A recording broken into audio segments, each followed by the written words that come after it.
Alrighty, hello everybody and welcome back. So today we are going to be going through the more bulky team as part of my kind of like beginner intro teams. Last time we did the more aggressive team, and this time is going to be a more bulky team. Now by bulky I don't mean it's going to be like a stall where you're just kind of raising your defenses and waiting for your opponents to kind of wear themselves down or for the turn limit to reach. It just means that you're going to be more invested in HP and defenses than potentially speed.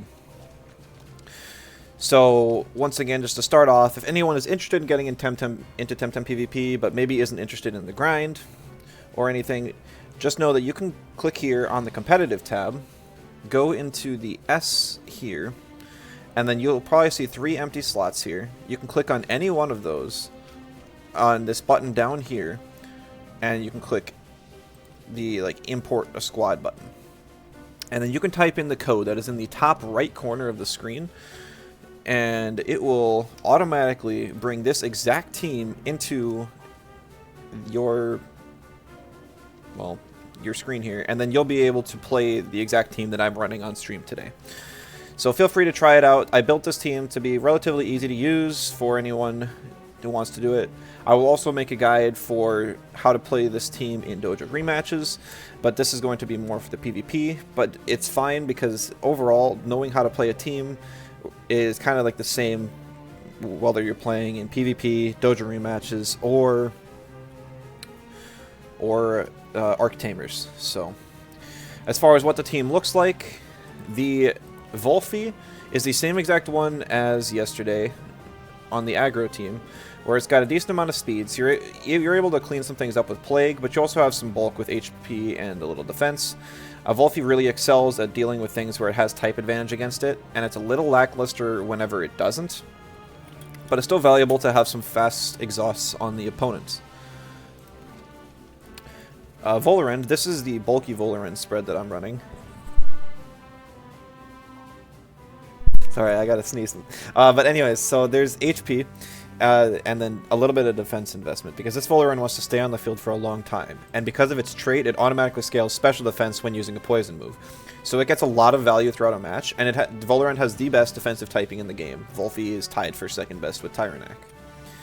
So Stamina and Sweatband helps it to stay on the board, scale a special defense, the bulk helps it survive on the physical side a little bit more, and then the damage is just to help so that it's actually dealing some damage.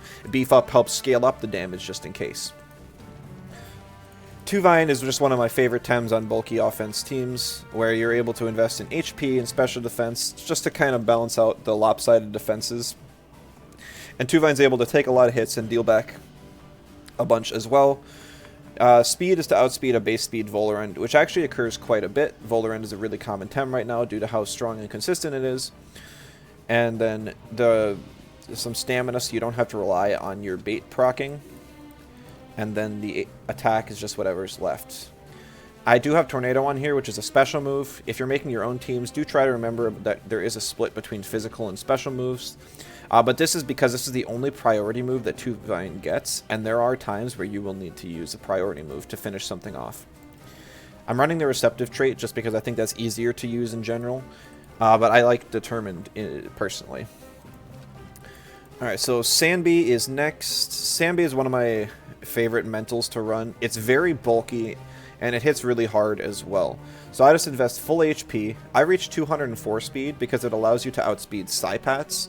And Psypat's common enough that it's a common breakpoint, and you're able to outspeed a lot of other things by reaching this point as well. Like you can avoid getting hit by a Hedgen with a digital move when using this speed breakpoint and Transient Echo, so it's relevant. But it also has the trait Dozing Hit, which will put neutrals and melees to sleep for a turn.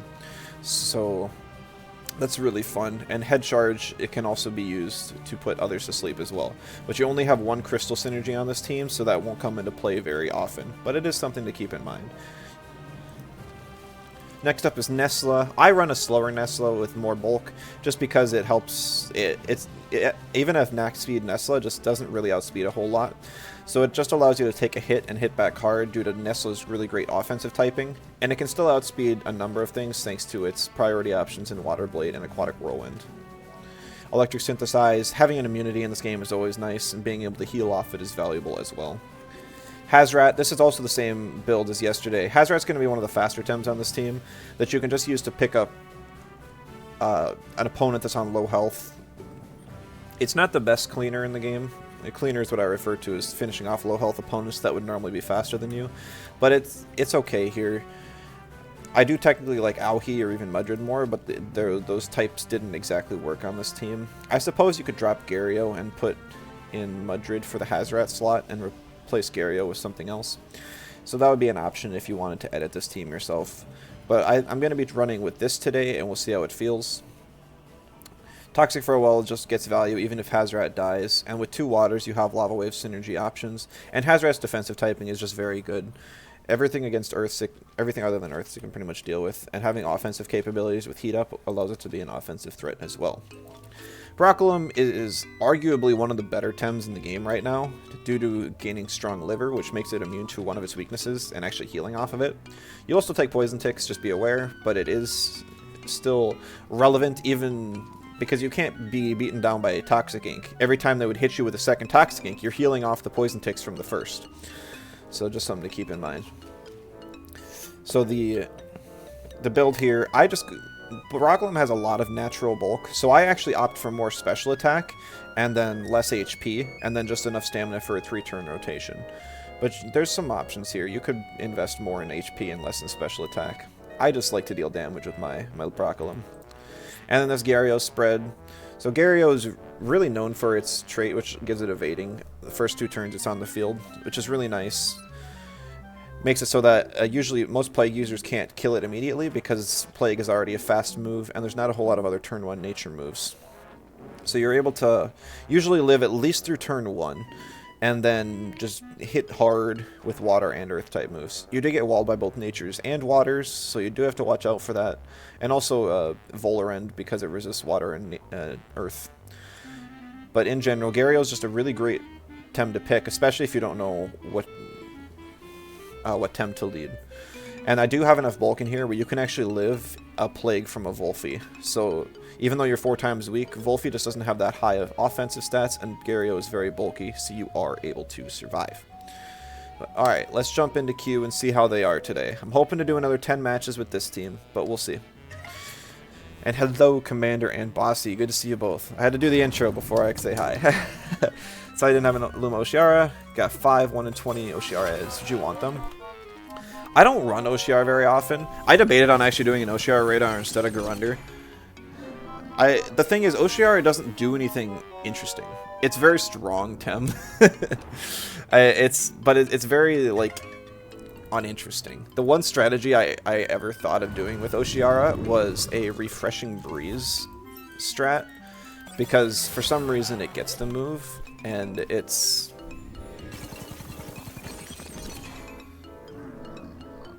able to use it on turn 2 because of Hurry Wart sort of thing. So I mean, if you need the money, go ahead and throw them up on the auction house, but if not, I mean, I'd certainly give them a try, hatch them.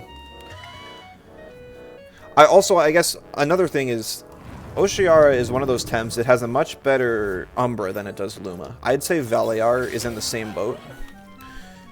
So I've always thought of, if I get enough for an Umbra Radar, I could do it. But then I never, ever, ever have enough Luma drops to do Umbra Radars. It's so expensive. You don't need the money? Alright, yeah, sure, I'd open them. Maybe you get lucky. My luck with eggs is actually... hold on, I just got some flashbacks from, like, the Vanity Egg opening from, like, 3 years ago. I was like, oh, my luck with eggs isn't too bad, which realistically it's not. But way back when it was 1 in 100 eggs, and they cost around, like, 30 to 40k each. So they were about, like, 10, 15k higher than they were now.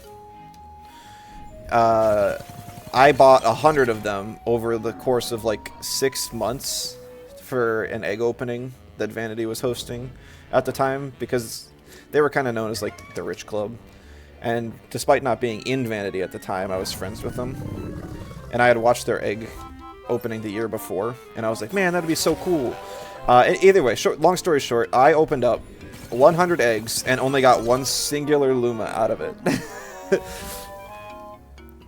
So I was incredibly disappointed. But on the bright side, the one I did get was Arachnite, which is like such a sick Luma. It's genuinely my favorite Luma, and at the time it was also one of the hardest ones to get. Just because you couldn't buy radars at the time. Got to remember to use the right team here. So I was pretty happy with it, and it's the same one I've got on my team right now to help me catch Lumas. So it's like I got my use out of it. All right.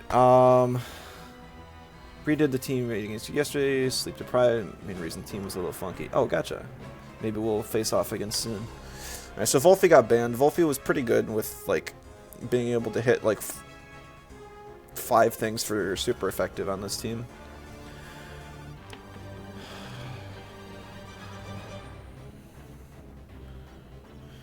So immediately I do see that Nesla looks pretty good. Broccolum also looks really good. 1, 2, 3, 4, 5 good matchups. And 3 not so good matchups. So if I led Nesla Broccolum, I would be pretty good against everything. Well, actually, you know what?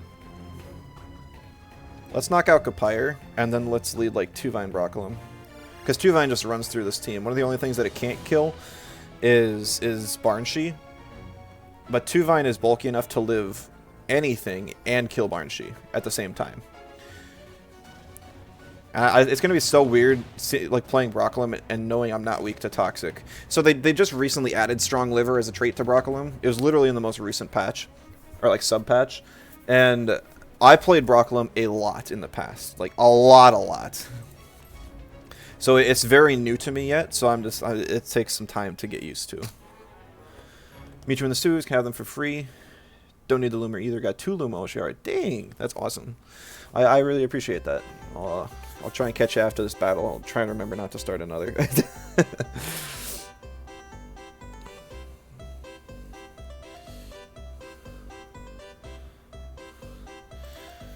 I'm not sure what he's going to play here. If you have to pick the Barnshee, I think. Like, if you don't pick the Barnshee, I just ban it. Yeah. So now the question is, does the Barnshee stay in, or does it swap? So, like, I think what I'm going to ban now is Zenarith, because Zenarith is a big threat to Sandby and Nesla, and also Tuvine isn't great on the special defense side, even with a little special defense investment. So it'd just be better to knock it out and not have to deal with it. And that, like, Nesla was one of the Tems that I wanted to ban to free up, or Zenarith was one of the Tems I wanted to ban to free up Nesla, which is another counter to, like, these 3. So it's really awesome here. I'm going to bring in Sandby, because I'm pretty sure I'm going to swap out Broccolum for Sandby turn 1. Keeping Temtem going to 2025. Yeah, at least for... I feel like there's going to be a lot of sad people when I drop it after this month, but, you know. Okay, because Gario is not great against Oshiara and Volfi, or Barnshee for that matter, I'm actually going to go with Hazrat here. I know there's 2 Earths, but one of them is Volfi, and I can at least deal some damage to Volfi. But the thing is that Hazrat is able to get value even just by dying. And I like to have a cleaner on my team, just for whenever something dies, or something lives on really low health, especially on a faster team like this. So, First Aid Kit Barnshee is, like, super weird. Like, super duper weird. Now, I don't mind Tuvine staying in. Could be a swap to Volfi. Because I have a really good type advantage against this entire team, I'm actually just going to stay in on the Broccolum, kind of predicting that there's going to be a swap for Volfi.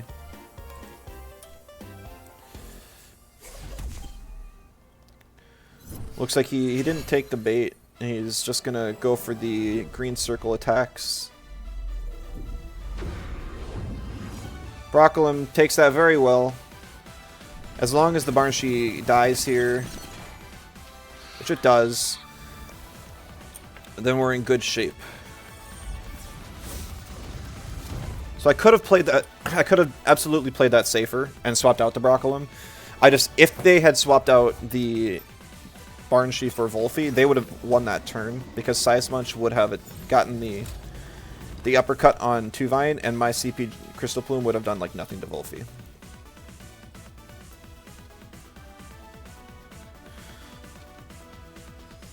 So Volgon is the only other Tem that I care about for Tuvine. So what I'm actually going to do is I'm going to stay and I'm going to Allergic Spread.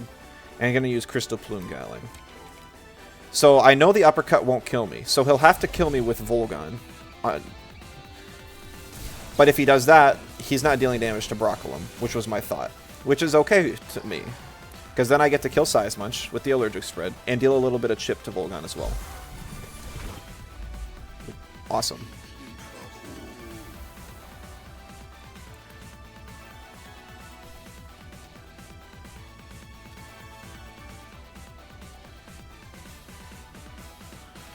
Alright, I don't want to bring in Sandby here.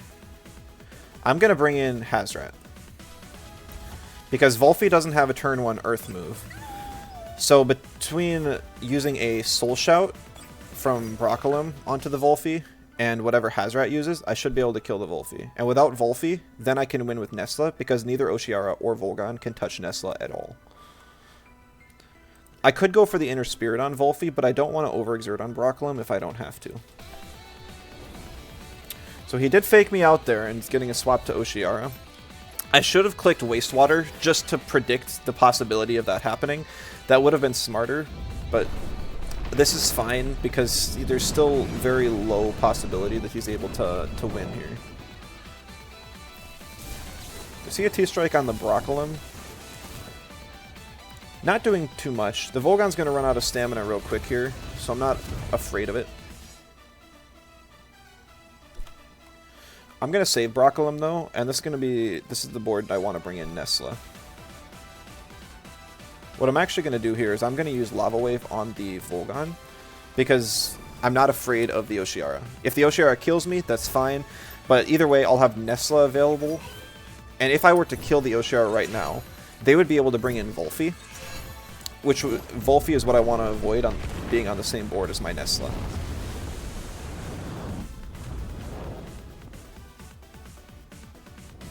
Madix in the first one, Hash way better. And that's now perfect. The other one just needs most of the speed and trade swap. Dunk that up as soon as well. Nice. You're set on Oshiara, yeah. Ampere Outburst. So Nesla's going to heal back to full from that.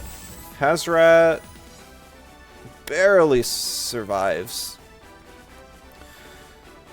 So this is a great turn to use Thunder Strike and Lava Wave.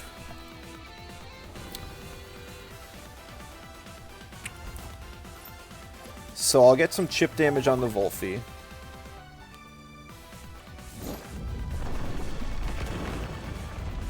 And then Oshiara is going to go down. Hazrat will also die, but Volphy's low enough that the game's pretty much already over. I had Broccolum in the back anyways. Hazrat getting his value from dying right here.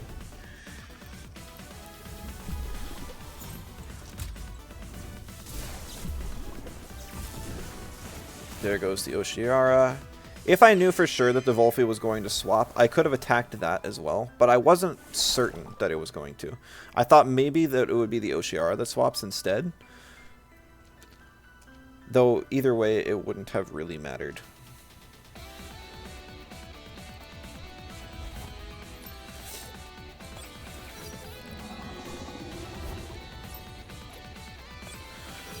Alright, so now we just use a priority move on the Volgon to knock it out.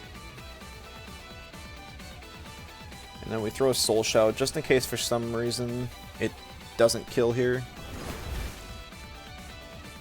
Maybe the Volphy would use Bush and buy a turn, so it's just better to be safe than sorry. Because we are overexerted, or exhausted. Not real sure about that Dust Vortex, the Plague would have done more. And that's the first game. GG.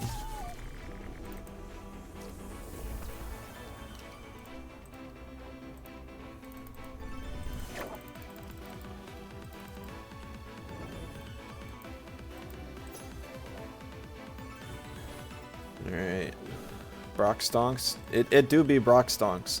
It does have a really good defensive typing when you are able to ignore its offensive downfalls.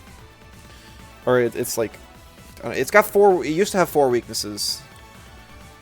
And it also has like 4 weaknesses, or 4 resistances. It's melee, water, nature, and electric.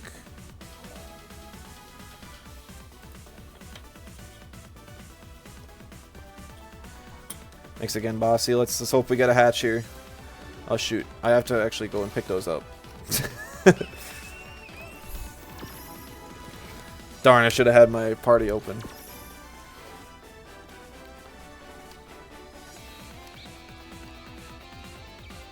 Why can't there be a PC in the sewers? Come on. Somebody's got to have, like... Why what was the big final boss bad guy who was down in the sewers not have a PC? Alright, we will put the Hadati in the box. We'll grab like 1 Oshiara egg every battle and see if we get lucky.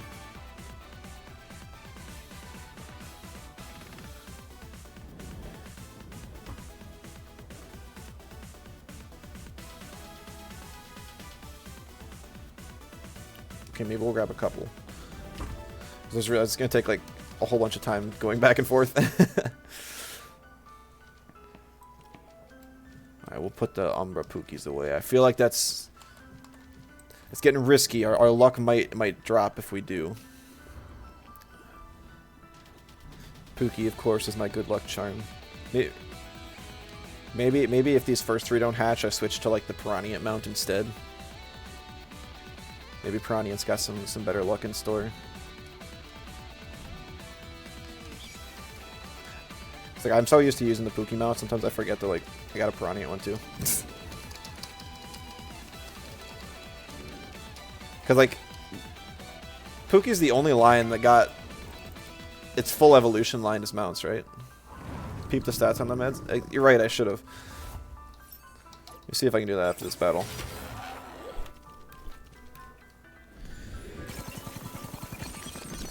Got some real crazy stats on these.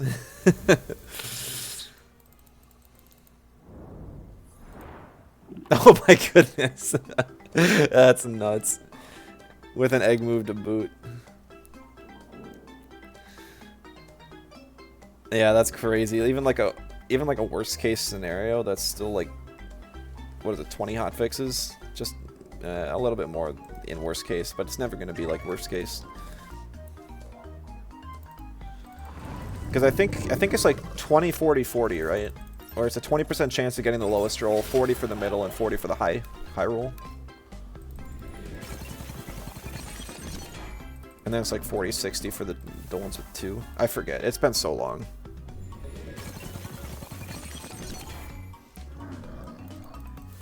$20, 40, 40. Yeah. Imagine somebody has like a... some really old Luma eggs, and they can go all the way from like 1 to 50, and you somehow hatch some 1s. Or I guess even funnier is somebody who was like intentionally breeding for like the min stat hatches a Luma, has a little bit of fort left, and then somebody else who hatches a perfect, and they breed together just so that you can have an egg that literally has the potential to hatch all 1s. Or all max. Hey Billy, good to see you. Bulky team? Yeah. Yesterday was the aggro team and today's the bulky team. Though queues are definitely slower today. I wish I could have gotten started earlier, but Sundays I got stuff going on till a little bit later in the day. Yeah, so I mean I got my favorite Tuvine on the team. I guess Jamarian could have been in the same slot. I just like Tuvine more. Volfi, Volar, and Hazrat, of course. Sambi is like a real easy to play mental that's really nice to have. Nesla's fun. Broccolum, Gario, both strong right now. Playing some Val, so you'll lurk. Valheim, Valorant, Valhalla. I'm assuming Valorant. Good luck. Good luck.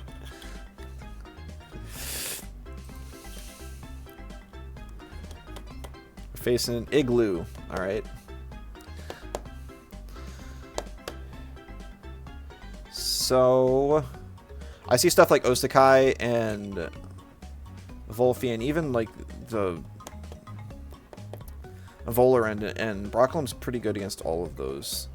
The Chromion's kind of weird here. I'm not sure what it's doing. There's no center typer for it outside of Volarend, so I'm kind of wondering if it's some very strange... Like it's maybe potentially a Scaravolt plus Chromion for Pigment Inverter.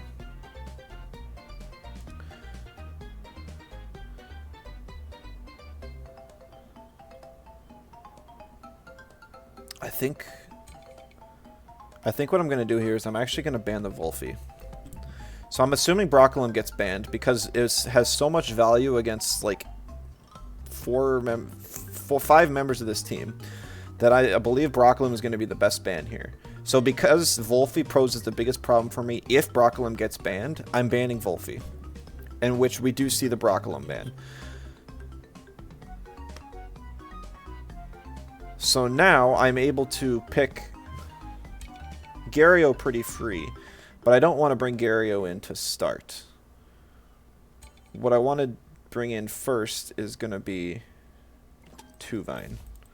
Tuvine is a pretty safe pick into most things because it doesn't really die in one hit. And if he picks something like Anatan, which he can hit me for 2x, or even Osakai, I can just bring in Gario. Gario also threatens out Scaravolt and Garunder. And the only thing that can really hit Gario now is Kinu. And Tuvine hurts Kinu. So I'm kind of trying to notice all of my strengths and weaknesses and figure out what the best lead combo is. So it's a lot of things to think about in a short amount of time. So we see Volarend. So this is fine. Volarend doesn't hurt Gario.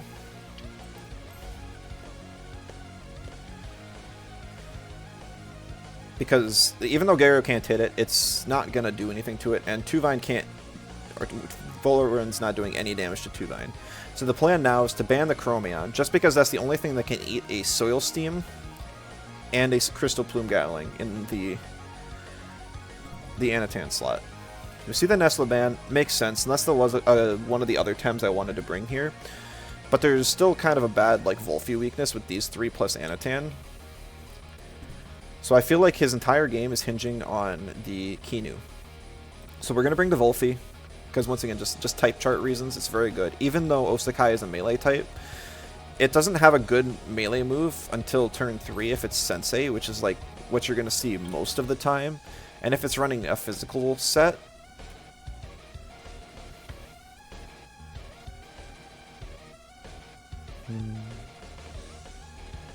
Actually, this may have been an oversight.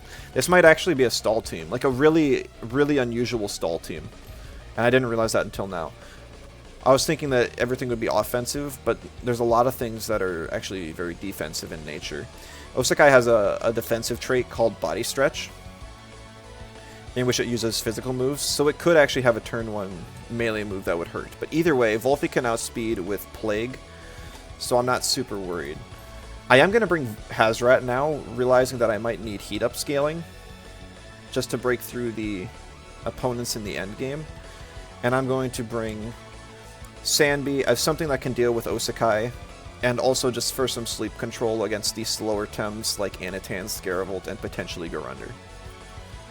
It also is a good damage output on the physical side, which will hurt Volarend and Kinu, because neither of these guys have good physical defense. Though usually on a team where you're trying to be bulky and live hits, the opponent will invest in them, in those defensive stats. Alright, so we did scare off the Osakai, which is good. That makes Volfi a lot more free. So the only problem in this game now is Kinu. So I do have to be a little bit careful that my Tuvine doesn't die somewhere.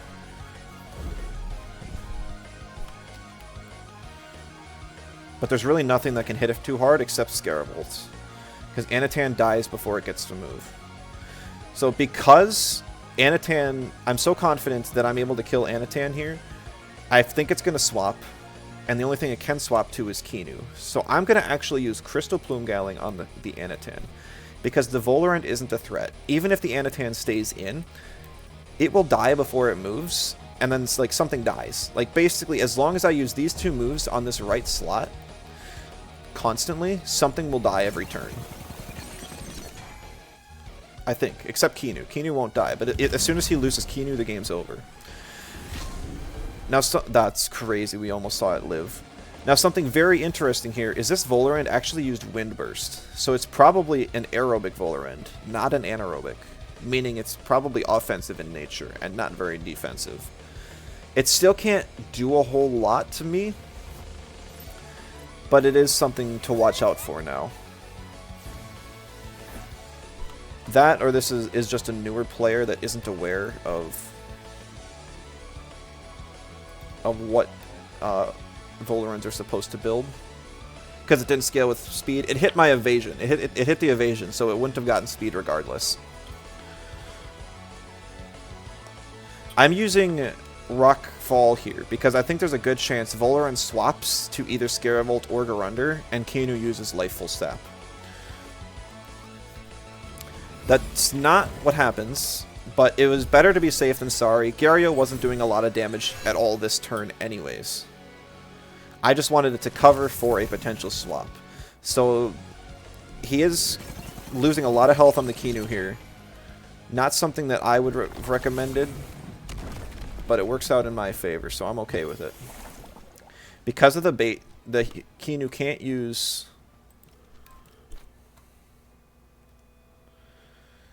The Kinu can't use a sleep move on the Tuvine. And because I'm confident that the Kinu dies, I'm actually just going to rest on Gario so that I'm able to... Well, technically I probably should have swapped Gario, but we have Wolfie in the back. Because Kinu could run Resin Trap and kill me here. Yeah, that would have been the better play. I was kind of just autopiloting, so that was a mistake on my part. Swapping Gario for Hazrat would be the better play here, or even Sanbi, because Sanbi doesn't like facing either electric, but it's definitely free to eat either of the hits from these guys. And if Kinu were to use Hypnosis instead, Sanbi would also be immune to the Hypnosis. It doesn't look like it has Resin Trap though, so we got lucky here. Gario's just taking a little nap, which is no matter. We're totally fine with that.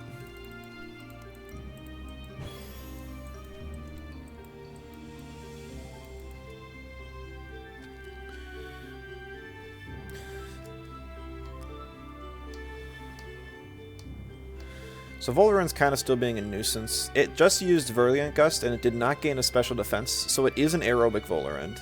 So we know that for sure now. We don't have a whole lot that can take advantage of that, because Wolfie can't really hit it, and the other two, Hazrat, Sanbi, are physical attackers, so is Tuvine. But it might not even be using a wind move outside of whenever Hazrat hits the field.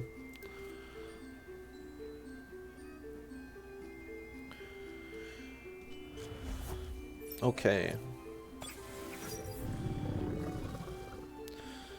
So I think this player is kind of understanding the rough spot that they're now in.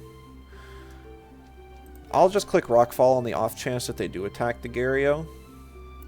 They could go for a KO and try and kill it, but I'm pretty sure I live a V-Gust and a Nox Bomb, which are the strongest moves that these guys can use. The Garunder will also be fast. If they do attack the Gario, I will wake up and be able to hit back. So I'm not too afraid. The Volorant also doesn't have a stamina item, so it's going to run out of stamina in probably just a couple turns.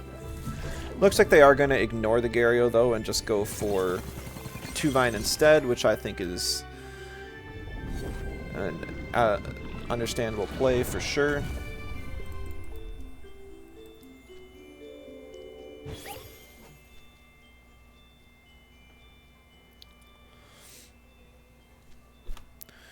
So just to make sure I don't OX and still do something this turn, I'm just going to use Feather Gatling on the Volorant. And then we'll use Soil Steam on the Garunder. Now Garunder does have higher special defense than it has defense, so sometimes it's more worth it to use the physical move Rockfall rather than the special option of Soil Steam. But based on how much damage my Crystal Plume Gatling did, I'm pretty sure that this Garunder has some sort of defensive investment.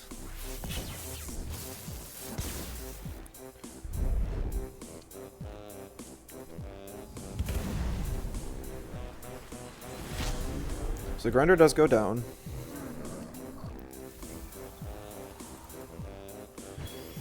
And my Gario lives on a sliver, 2 health. So that means that it will die to the Volerend here. But I'm not too afraid of that. I'm going to use Mineral Hail, and on the off chance I survive, I'm going to use Laundry. I know that normally I'd want to click a 2x move on the Scaravolt, but I'd be afraid that maybe I don't outspeed the Scaravolt. And that's on the off chance that Volerend doesn't just kill me here, because it should be faster since it's aerobic. But I would just... Even water moves do 2x to Scaravolt, so it's fine to not go for a KO here.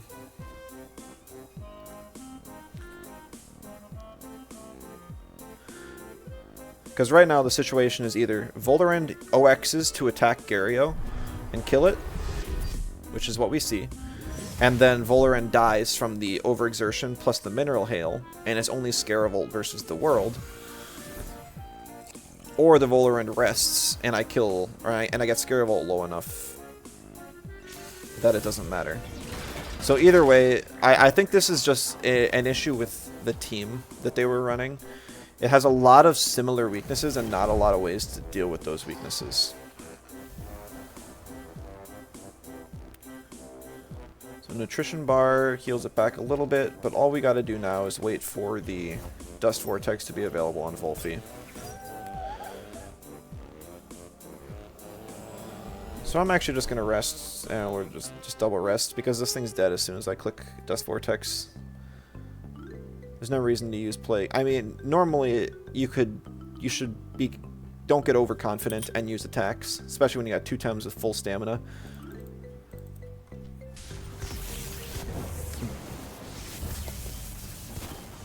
I'm just trying to make this go a little bit faster by skipping the animations for Plague and Matter Teleport, because they would do like 0 damage to this thing. On the off chance this thing survives, I'm going to use Hypnosis, because the Volphy is actually faster than my Sandy. So I will use Dust Vortex first, and if it were to survive, I would then use Hypnosis, and then I could follow up with a Sandstorm on the next turn. Lead just cooked them entirely. Yeah, and that's kind of the plan. That's what I was going for. They had a lot of weaknesses, and I was able to exploit them super well. That match actually went so quickly that the Oshiara eggs haven't even hatched yet, so we're going to jump into another.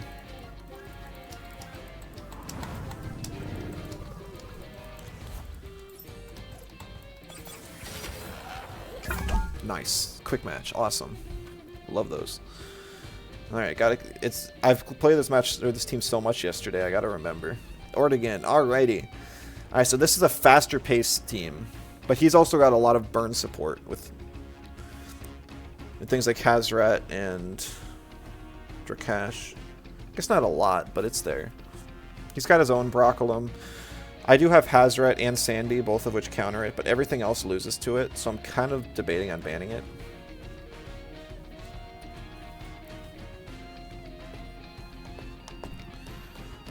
Yeah, the Hazoret ban pretty much just ensures that I will have to take out the Broccolum, so we don't end up in like a Brock versus Brock situation.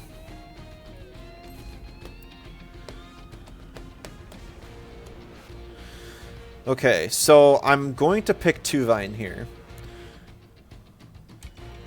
Tuvine can threaten out Amphitheater. I have bait, so I'm able to avoid the burn. And even though there's 2 fires, I just have to be a little bit careful of how I proceed on the turns. Because I think what I'm going to bring as my second Tem is going to be Gario. Well, it's a little bit tough. I think what I'm actually going to do here is I'm going to pick Nessa. Nessa can live a Plague from Amphitheater, because Amphitheater just doesn't do that much damage. But what I needed to do, so let's say I pick Gario. If I pick Gario, I'm able to threaten out both the Hazoret and the Drakash. But it makes me very vulnerable to a potential swap in from Saipat or even like Ukama, because Gario can't do anything to either of them, or even Volarend. So there's just a lot of things that can eat Gario's hits here, despite it being really strong against a couple select Tems.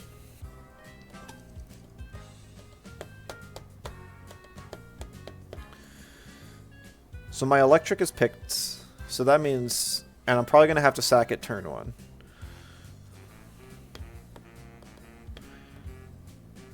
I'm not too afraid of Hazrat. I'm going to want to target down the Nestlet, or the Amphitheater if possible.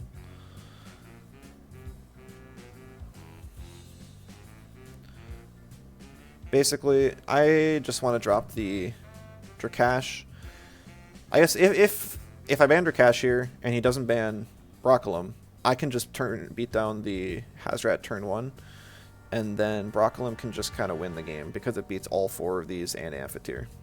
Yeah, so it makes sense to ban it. But, come on, I was hoping he wouldn't.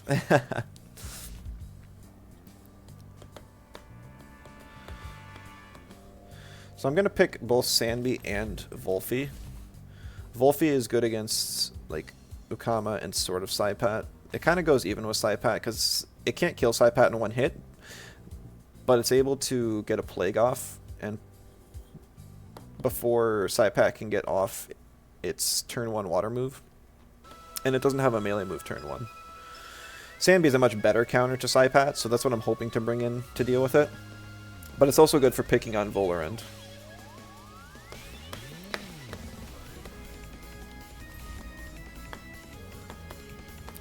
So this is kind of a rough situation here, because there's a sneeze from earlier. Gario's really good against Hazrat and Volgan, but Volarend is just going to be better against some of the others. It's just a really tough matchup here. He's got a lot of things that pick on like a slow, bulky team.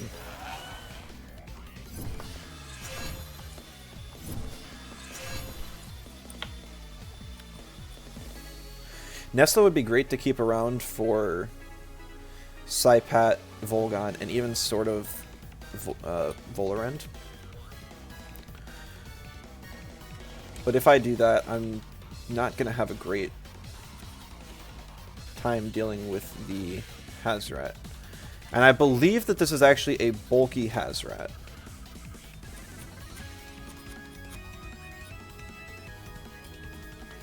So it would probably live a Feather Gatling and a Water Blade anyways.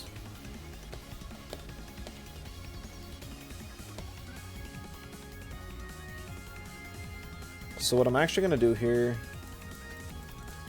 I'm going to use Crystal Plume Gatling, and we're going to swap into Volarend. So it's a Contagious Rat.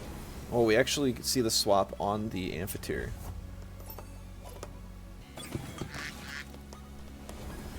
So this is kind of an interesting situation. Volarend now has a really good board, and Tuvine has a really awful one.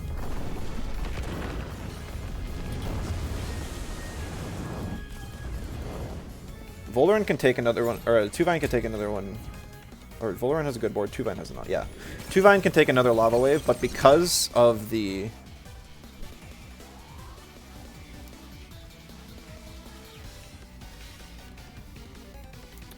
Because Saipat now has Nicho Sai up, it can double in on Tuvine and beat it down. I would like Tuvine to deal with the Amphitheater because I don't have a lot of things that can deal with it very well. So what I'm going to do is I'm actually going to swap in Sanby here.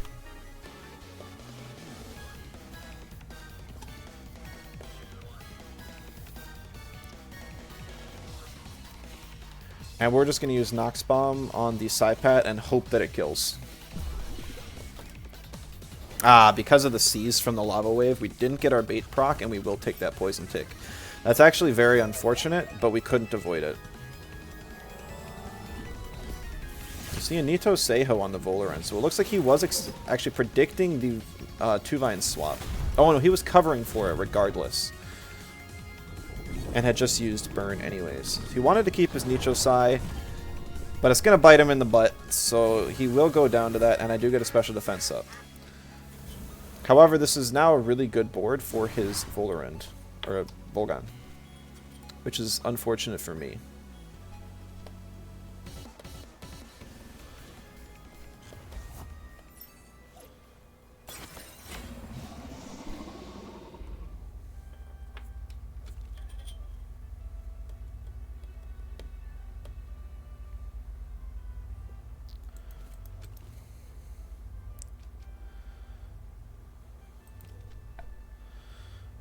So I'm actually expecting a T-Strike and a Lava Wave into this Volorend slot.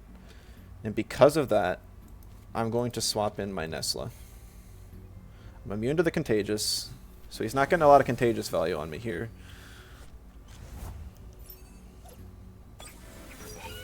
This could be bad if he actually doubles in on the Sandby instead.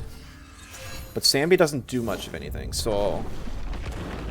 Exactly. This is exactly what I was hoping for. And if there's a T-Strike, I'll actually heal back up to full health. Perfect. That was exactly what I expected. It was a little risky, considering Sandby is also weak to Electric. And even better, I now have the Sleep on the Rat, which makes it so that Nesla is free to do whatever it wants to.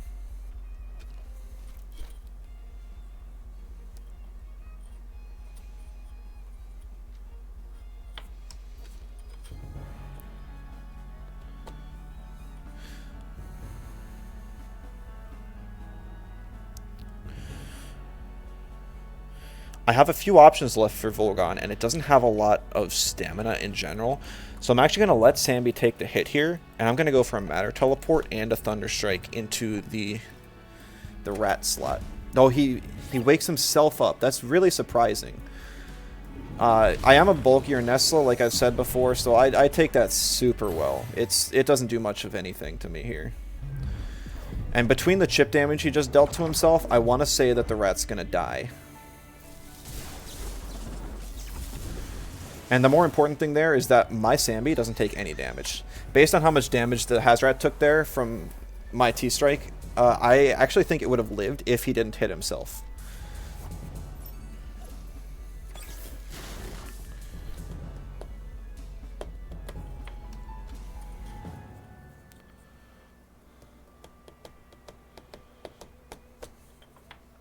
So... I'm pretty sure that my Nesla can take a Plague, based on how well I took that Wastewater. Nesla has higher special defense than it does defense, and Infatier has lower special attack than Hazrat has physical attack. So I'm pretty sure I can take a Plague. The problem is, I don't know if he's going to swap the Volgan or not. Because what I'd like to do is use Matter Teleport and Aquatic Whirlwind.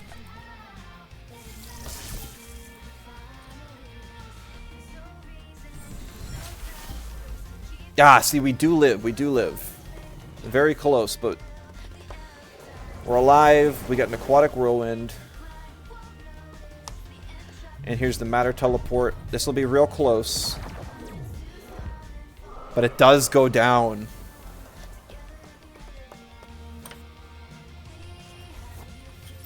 I think he got a little too ambitious there with the DC beams, trying to save Stam.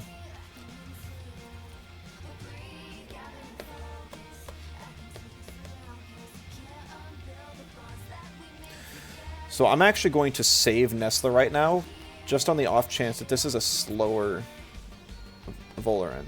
And I'm just now realizing on this moveset, I should definitely have this speed up to 187 to outspeed base speed Volorend. Complete mistake on my part.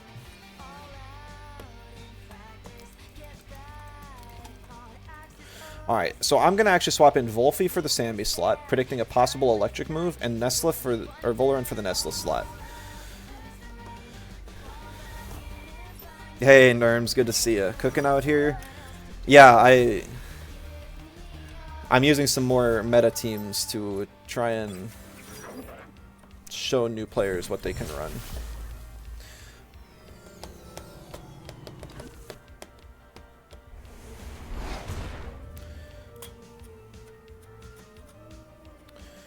Okay, so the thing is, Volfi doesn't do much of anything against these guys.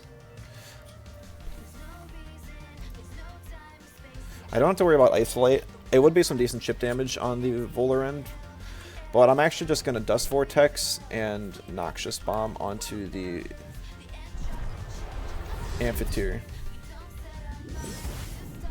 I'm surprised he's focusing down the Volfi, considering it's not really a threat to him at all. Maybe he just wants to take it out since it's the last special attack around my team. That would make sense. I guess I do have Nesla, but Nesla dies to Volar end.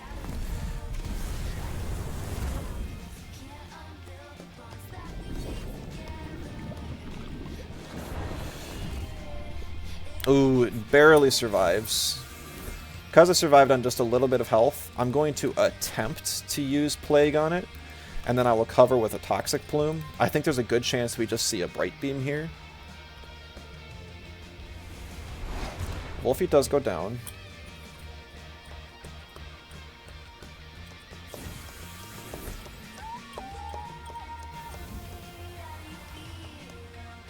You do see the Bright Beam.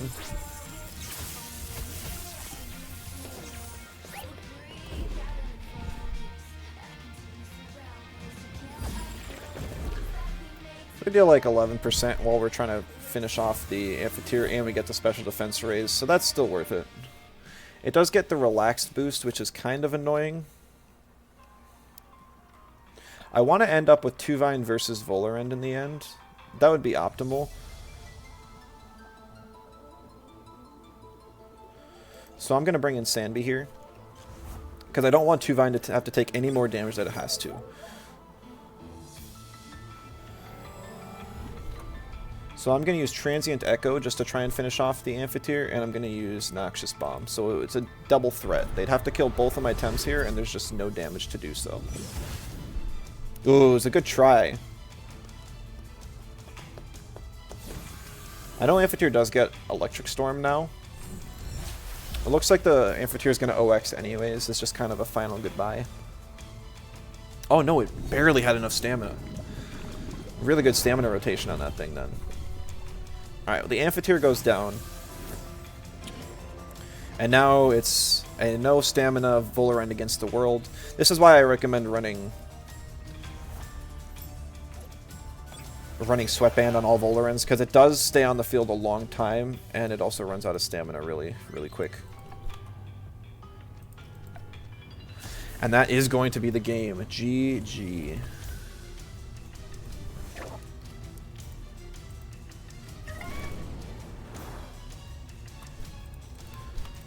Alright, let's see what these Oshiara eggs got.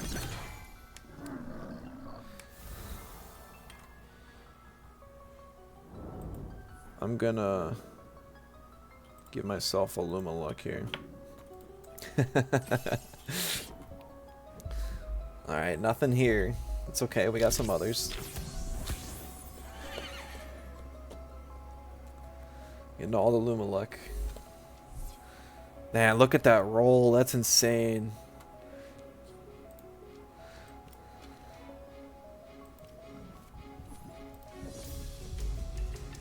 It's a 1 in 20 chance, but this one's not it.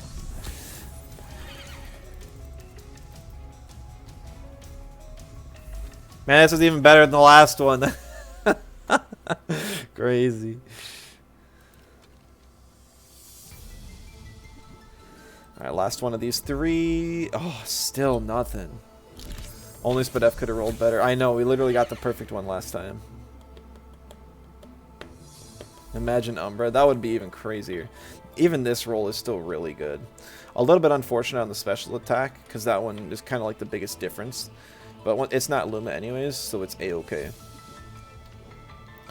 Alrighty. I'm going to go and grab those last 2 eggs, and then we're going to take a quick ad break, because it's coming up soon anyways. And I have to use the bathroom. Oh, you know, I should really like breed some.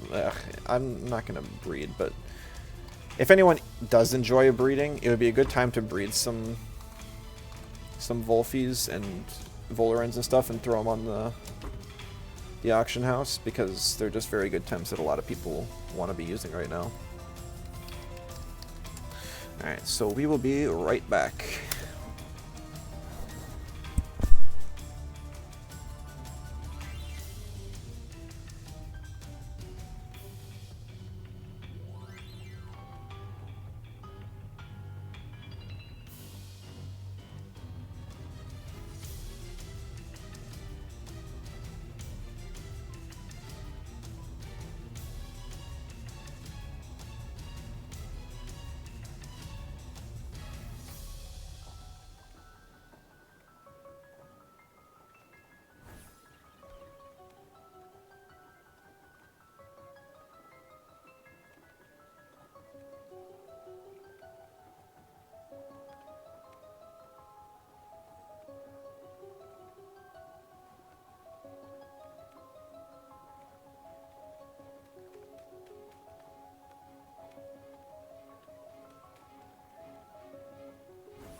No, hey sub, we're in the middle of an ad break. Good to see you though. How's it going?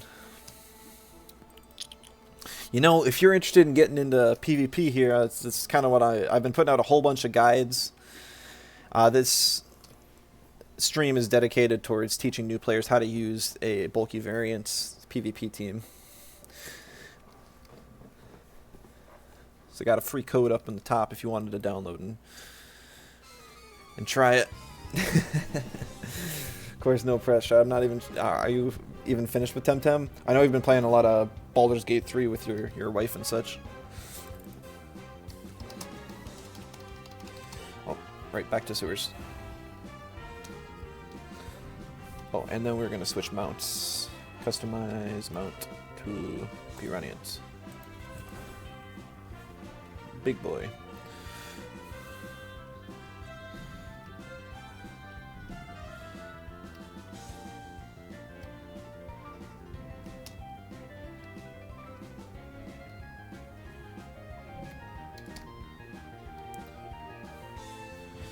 Alright, and then we'll queue back up since it should be just about over.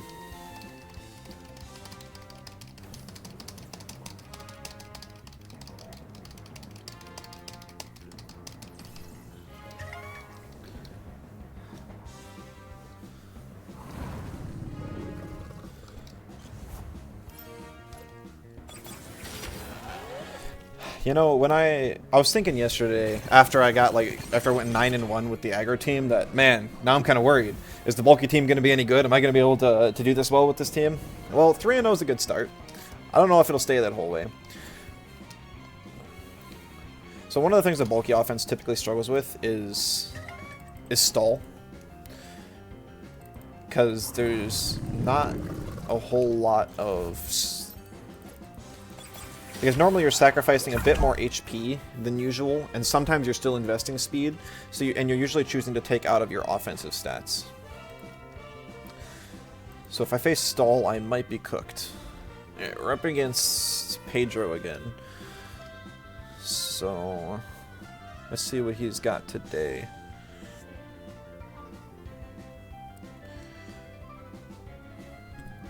Gario ban. That seems very interesting. So I know there's two mentals here with Mix and Valiar. But the thing is that Valiar is a support, so it hardly does mental damage. And Mix doesn't have a good mental move until turn 3. And everything else besides Hazrat is weak to Broccolum. So that's what we're going to go lead. Broccolum also has a good turn 2 option of spread to hit the Mix with, if it's like a first pick Mix. So I'm thinking Tuvine and Broccolum. It's just such a good combo. And you can just ban fires and threaten them for...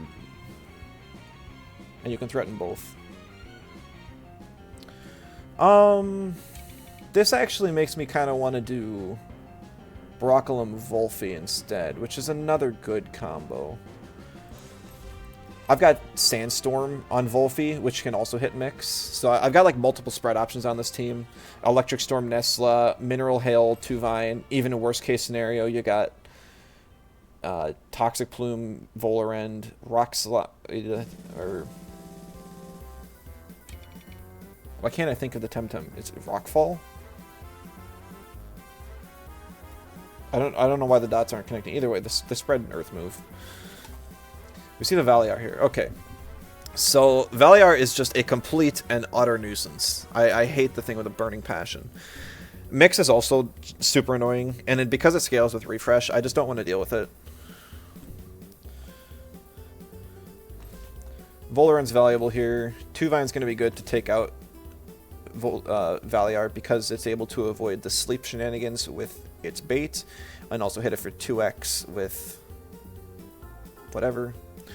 There's a chance that this Valiar is inhibitor, and it's going to cancel out my trait.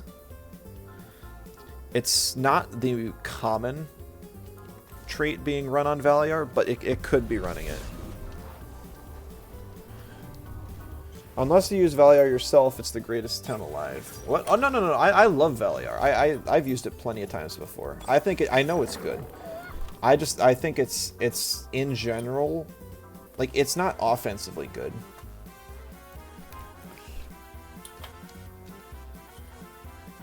We could see Volerend come in to eat this. I think it's fine if that happens.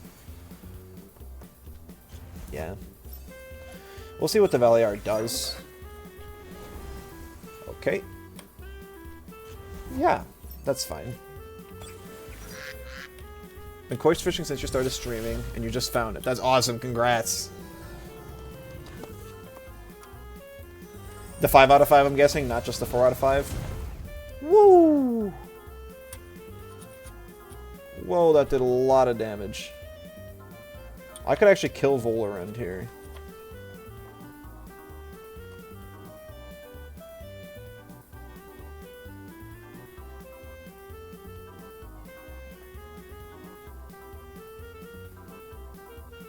I'm trying to figure out if it's worth it, too. Because, like, otherwise I could kill the Psypat.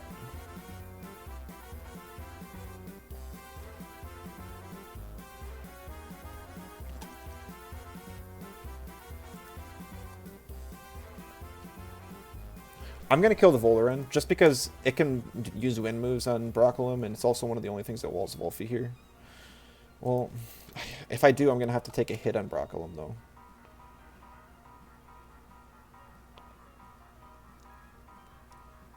I don't know, this is tough.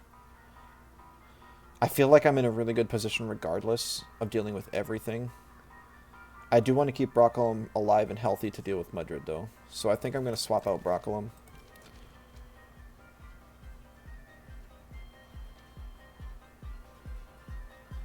I'm going to go into Sandby, because Sandby's the main reason why I... Or Psypat's the main reason why I brought Sandby.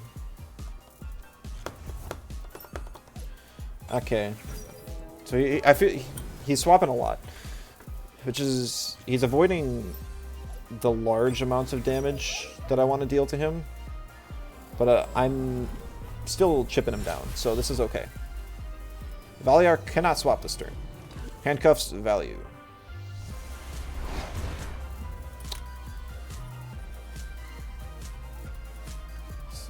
So the right play would have been to double into Volerend that turn. I couldn't know. Nicho Sai was up on the Psypat, and then Hyperkinetic Strike plus a Nicho Sai would have killed my Volphy. And that would have been very disappointing. I don't need Volphy for anything in particular. I'm actually going to try and knock out this Valiar.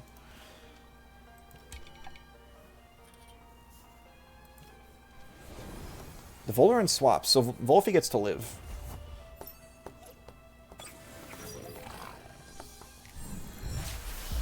Not doing a whole lot to the Valiar, but that's fine. All damage is valuable. We see a Psy Wave onto the Volphy. So it seems like he really wants to get rid of the Volphy for some reason. I guess it is strong against his Volgon and kind of his Mudrid and stuff.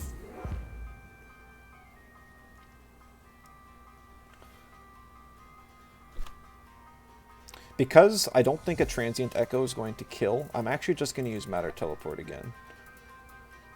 Or actually, I could use Head Charge here. It does have Straw Shield.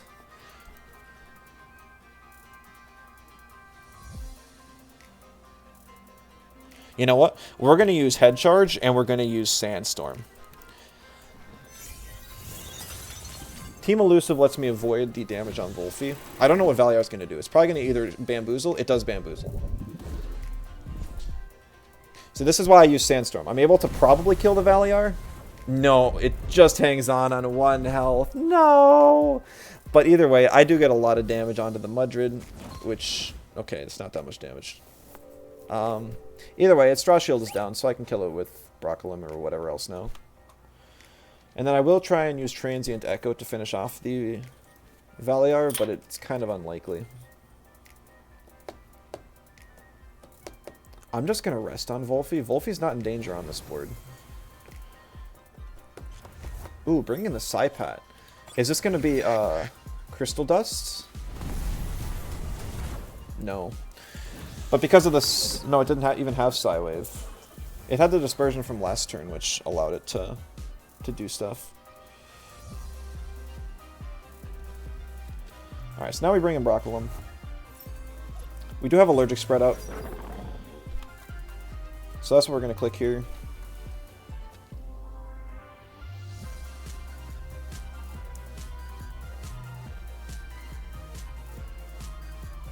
Volaran's not great against Volgon.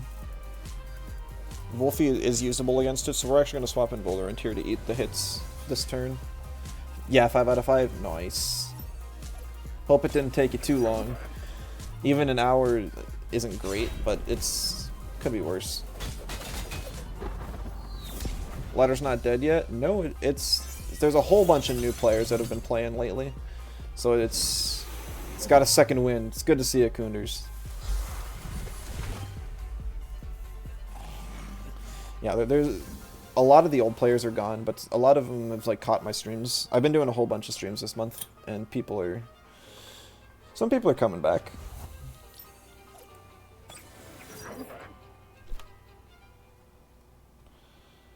We're gonna go Inner Spirit on the Volarend and just Noxious Bomb on the Psypat. I figured the Psypat would swap, but I do want to get rid of the Volarend. Nice. Yeah, I mean, it has been really nice. What have you been up to? Played in weeks. If ladders pop in, I might dabble. Yeah, like, most queues are going to be under 3 minutes. It's, like, really, really, really good.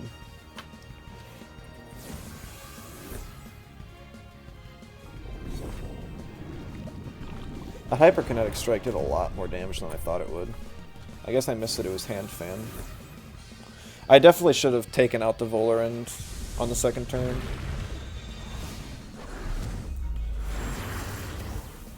I was not expecting this player to be so swap happy. Normally they play like way more straightforward. The Valiar living on 1 health is going to be brutal too. Yeah. I can use Allergic Spread to try and kill and threaten it out. I'll also use a Toxic Plume. Jinx Whisper. Oh, but on the Volarend. Is he going to use like Hypoxia on the Broccolum? I think I might be able to live that if he does. Yeah.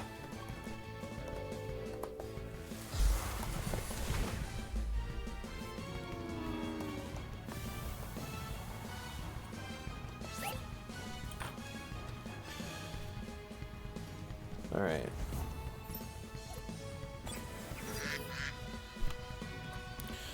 I'm going to try and use Resin Trap on the Psypat, and we're also going to go for Noxious Bomb. Volarend doesn't have any defensive boosts. I probably should have swapped Volarend there.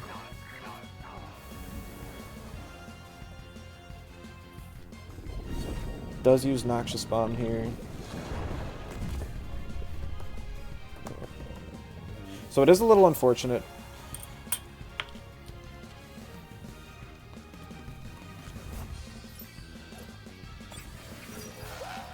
This is going to come down to, can I kill Saipat with a Crystal Plume? Because I need to use Crystal Plume to kill Volgon right now. And Wolfie dies to a Nicho Sai.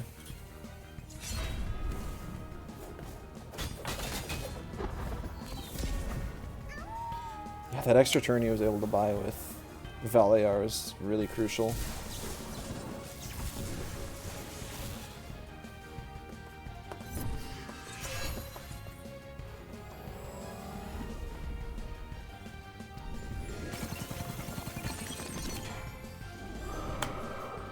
Boomers are here on your streams at least.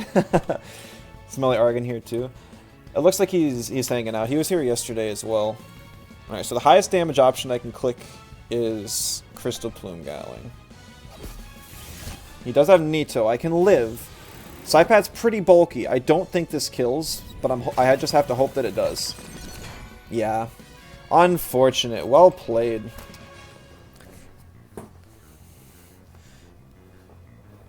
Keeping the Saipat alive, pivoting it around really well. This is why having a cleaner is really valuable. Because, like, the Valyar lived on low health, but I couldn't kill it fast enough. It seems like this team was actually way bulkier than I thought it was. I wonder if he's got, like, mixed bulk invest on it. So it's not it appears like it's a full aggro, but he's actually got, like, a high amount of HP on the Saipat. And stuff like... Even the Mudrid isn't a glass cannon. I know previously when we fought, he's had like zero invest on the Mudrid.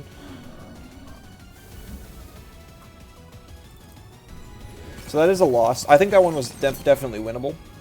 If I had killed the Volorend on turn 2 and just not been afraid of taking damage on the Broccolum, I would have been able to win. And that was kind of the difference between winning and losing that game.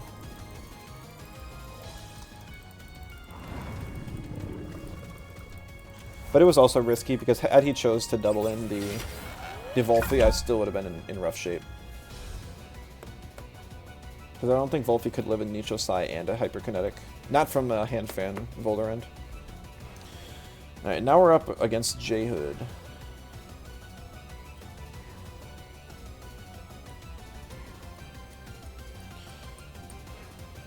Alright.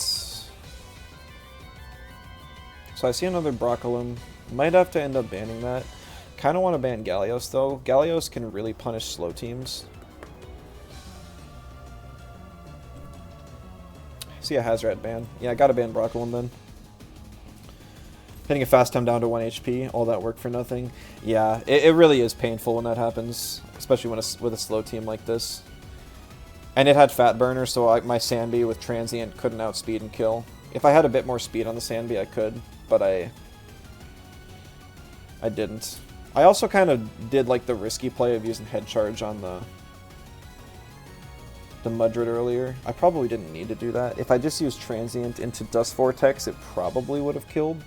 So that was a misplay earlier too. I wanted to kind of save the Dust Vortex, but silly me. There were options to win that game, basically.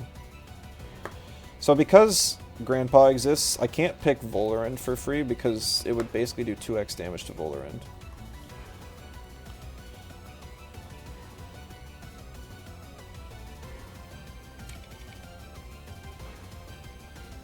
Nestla's the one I want to pick here. You know what, we're gonna pick it. Because I'm bulky, I won't actually die to... I don't even think I'll die to 2 Toxic Inks, so...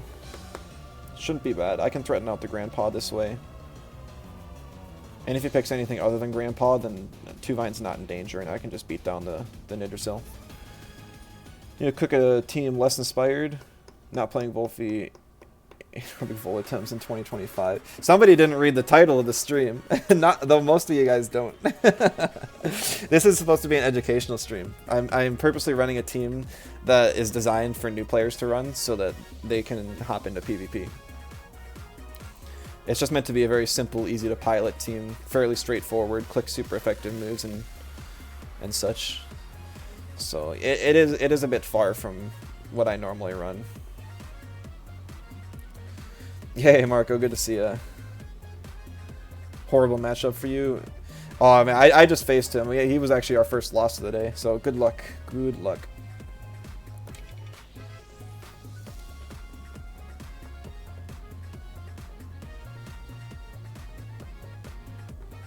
So, funnily enough, I think I'm actually going to ban Saku here. It's just got that defensive typing that makes it so I can't do a whole lot to it. I guess having Gario and Volfi on the same team is a bit rough because both of them can't hit natures. I'm going to bring Volfi. Volfi is great to deal with Gallios because with handcuffs I can push off the Doom with Plague. I can also deal with Whiplump and Zyzer if needed.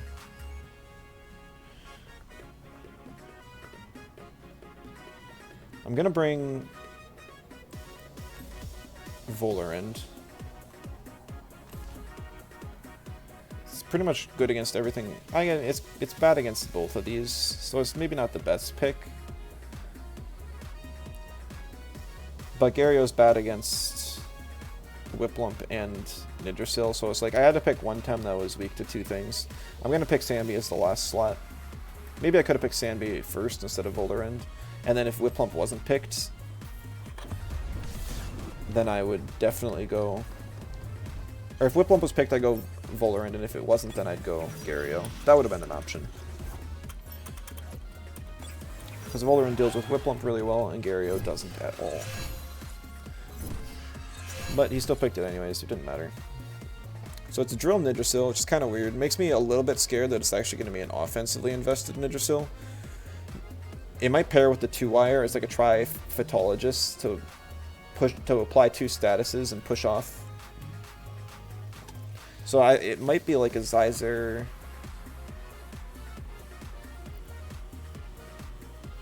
swap-in situation here. I'm going to use Feather Gatling on the Nidrasil, and we're just going to use Water Blight on the Zyzer. Woo! That thing's got some speed in it. That is... Maybe it doesn't. I don't know. I feel like that is not a normal Zyzer. It looks like it is an offensively invested Nidrasil. I do live this. And unfortunately, another Feather Gatling will not kill the Nidrasil.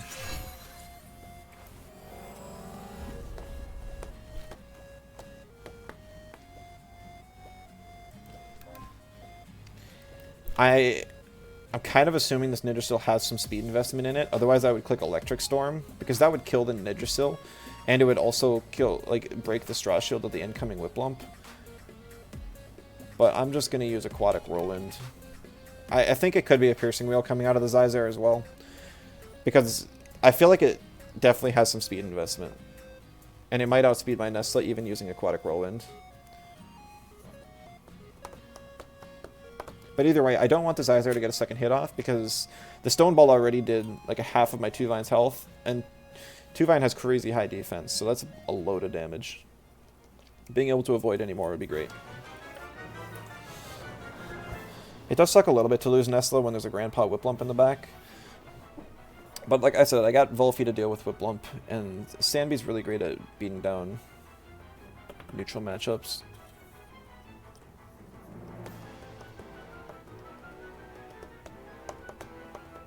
Volfi can also come in and clean up whatever's left on this Nidrasil, just hitting it with the Plague. Because it's going to live on like 3-4 health.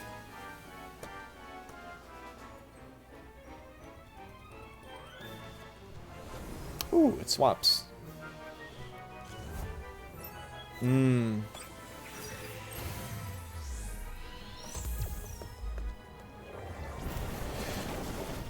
That was a good play. I didn't think about swapping it in on the second turn.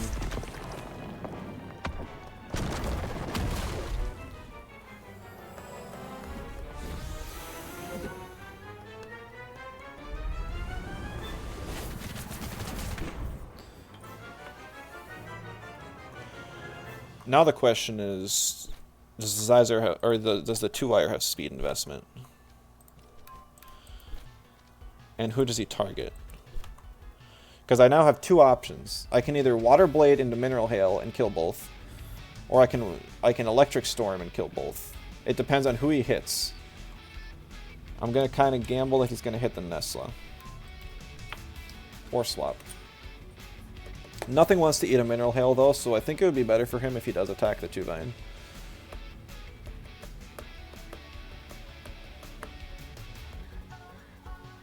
He can't swap to Whiplump here, because then he'll just eat the Mineral Hail. It is on the Nesla. He does have enough speed investment. Looks like it's very, very low attack 2-wire. Probably high HP, high speed. I do get the Mineral Hail off.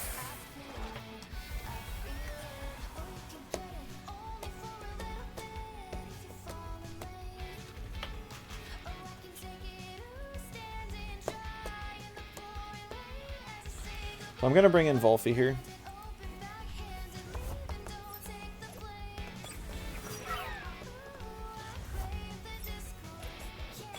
Two Vines as good as dead. What I'm going to do here is I'm actually going to Tornado and Plague the 2-wire, because I don't think Plague will do it alone. This will also cover just in case Nidrasil comes in. I'll be able to get it low enough that I can finish it off with something else. But if the Nidrasil has some speed in it, it's going to outspeed my Volorend and my Sandbee, which would be kind of bad. But at this point, I think using 2-wire to... like, swapping 2-wire now would actually be a disadvantage. I think what he should do is just use Turbine on, like, my Volphy, just to get some damage off. So I wouldn't be surprised if that's what he does. It'd be even worse if he uses... Oh my goodness, the Tornado's not even going to kill. That is an insanely bulky 2-wire. So why does it have speed on it?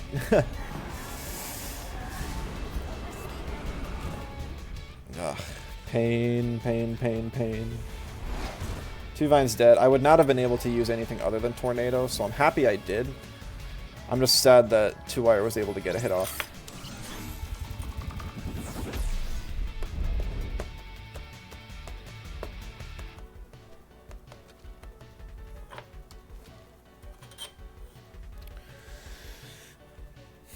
I think I lose this one. Zyzar living on 2 health, 2-wire living on 2 health.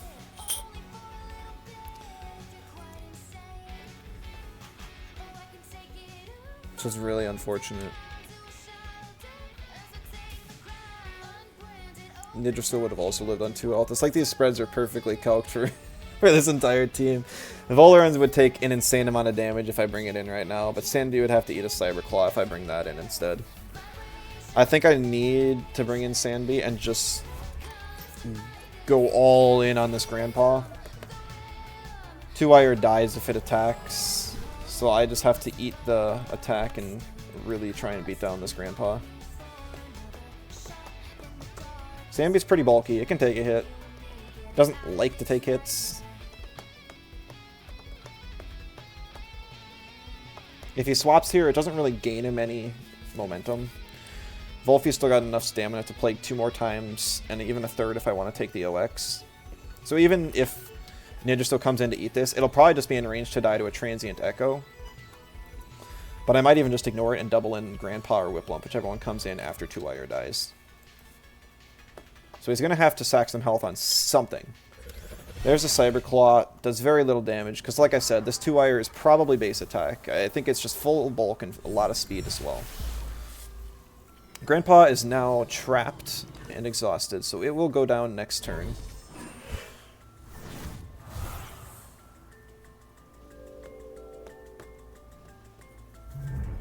I think it will. Let's see, 72, 36. Yeah, 36. So he'll have to kill me here. And I'd be a little surprised if he's able to kill my Sandbee. But maybe he can pull it off. We'll see. Either way, he has to stay in. He has no way to provide, like, evasion protection. So it's a Tornado and a Water Cannon.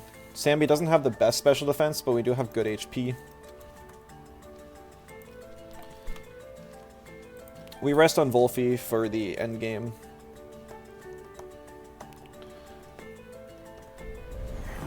Grandpa might OX from this, which would mean I'd still be in good shape. It does. So even if Sandbee dies here, which it doesn't, we would still be in just... we would be doing just fine. Very close, though. If he had a little bit more offensive investment on that 2-wire, he probably would have came through. But now I think it's just going to be a little bit too hard for him to pull this one off, I think. I completely ignore the Nidrasil and go straight for the Whiplump, because as soon as Whiplump goes down, there's nothing that can hit Volarend, because Nidrasil's got nothing. I guess he could have Narcoleptic hit. It's not completely out of the picture.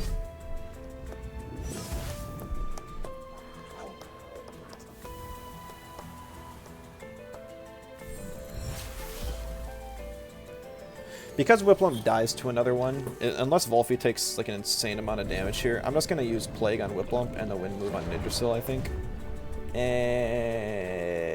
Okay, maybe I just double into Whiplump anyways. Just in case, just in case, just in case.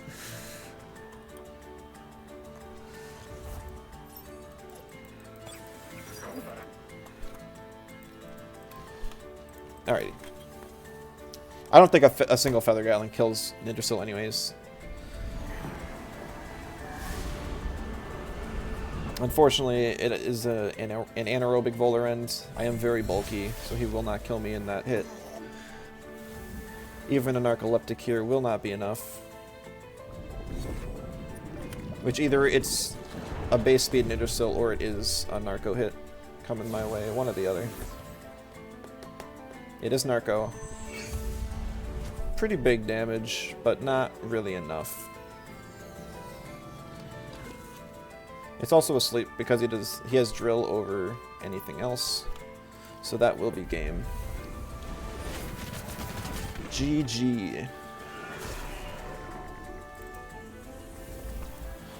Alright, we are halfway through the games today. Let's see if we can end up with another 4-1 on the last half. 8-2 would not be bad for the day.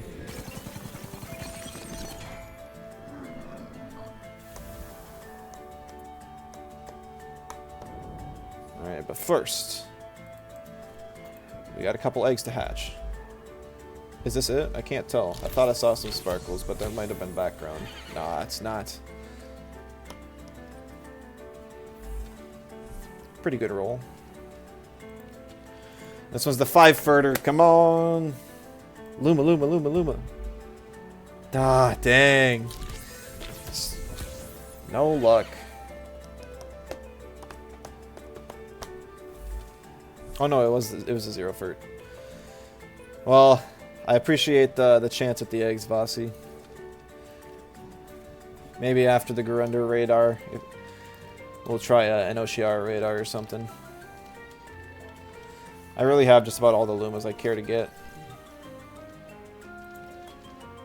I really have so many Lumas, it's kind of crazy.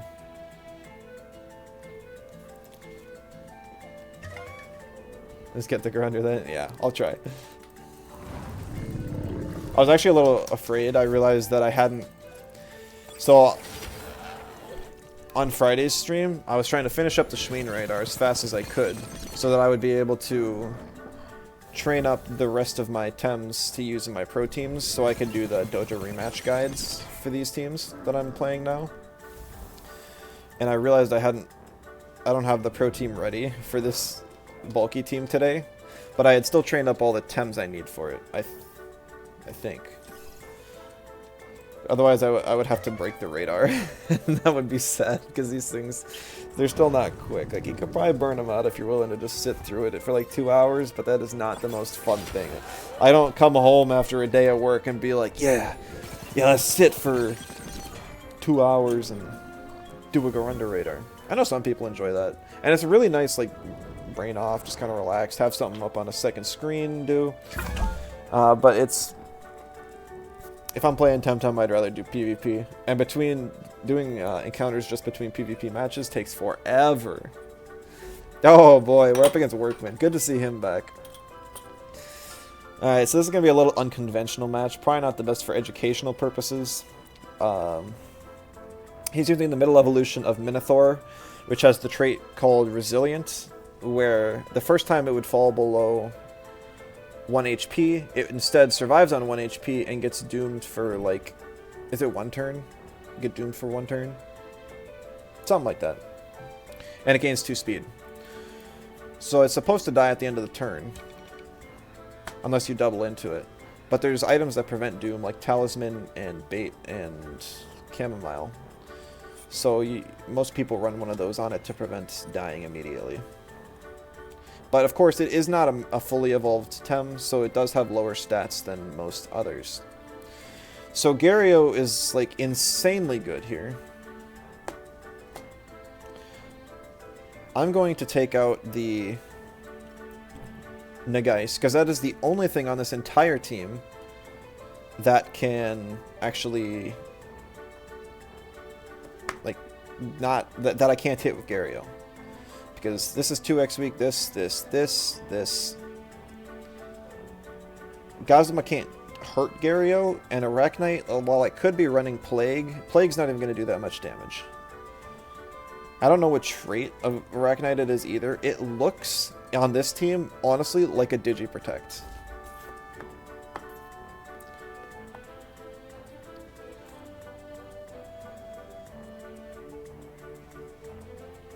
Alright, so if I pick Gario...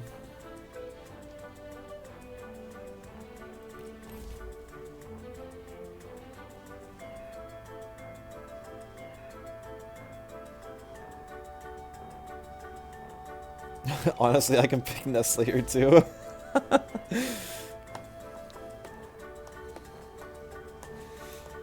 Oh man, these two Tems are just so good against this team. I kind of feel bad. I'm sorry, Workman. I didn't I didn't mean for this to happen. Okay.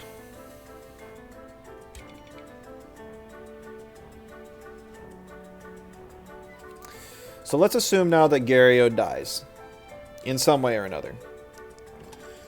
Because I'm sure he can whittle it down over time.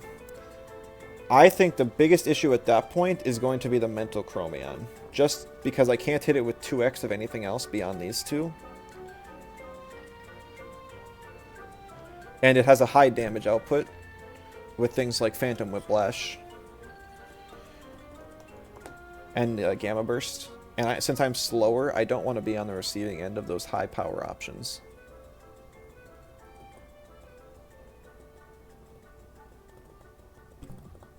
So you see the Volfiban. I do get to still bring Broccolum then.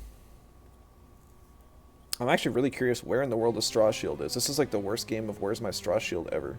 Because there's 1, 2, 3, 4, 5 Tems with a 4x weakness on this team. And Chromion's got 2 of them. These last 3 slots really don't matter too much. I'm probably going to bring Hazrat in the last slot. Yeah, maybe not. Hazrat always gets value because even if it dies, it still gets the Toxic Ticks. But there's 3 Earth types. And Sambi is at least tanky. It can take some hits. Like even, it can dual Gazuma. Because a Matter Teleport will probably do like 30-40% of its health.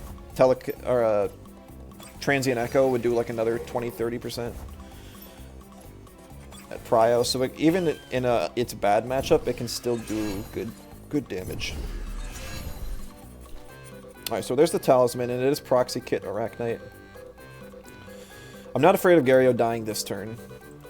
So I'm going to use Soil Steam on the Minox, and we're going to use Water Blade on the Arachnite. Just in case it's Proxy Kit Adaptive. Love to see some shenanigans with the Synergy Hallucination from Arachnite. However, it's not actually good. There's the Hasty Lunge to break the Gario evasion. Minox goes down to 1 health thanks to the Resilient trait and gains some speed. And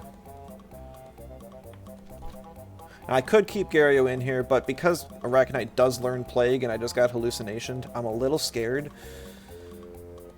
So I'm going to swap for Broccolum. I'll get the holds off of Broccolum, and I'll be able to potentially do something against, like, Mudrid and Volcrane. I have a feeling it's going to be Volcrane with the Straw Shield, so being able to just get a Soul Shot off would be nice. Masked, hello! Welcome back, I suppose, to Temtem. Glad you could make it. This time you played was on the Supanku update, so a long time ago. A lot has changed since the Supanku. Arbory, the Arbory update alone changed so much that it was just a complete shock to most Supanku players. But we have long passed that now. Are you somebody who enjoyed the PvP of Sapanku or just Temtem as a whole, more of a Luma hunter. Either way, welcome, and I appreciate the follow.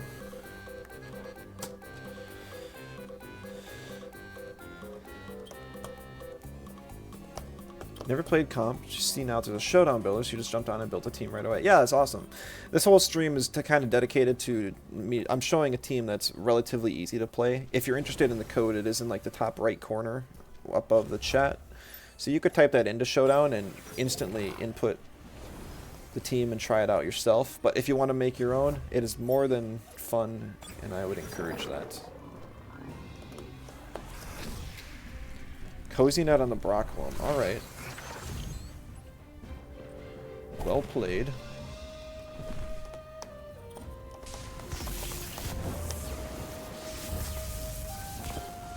Ah, the Arachnite barely survives. Mudred has bait. Interesting. Did your placements and finish just now? 4 out of 5. That's great. That's awesome for a start.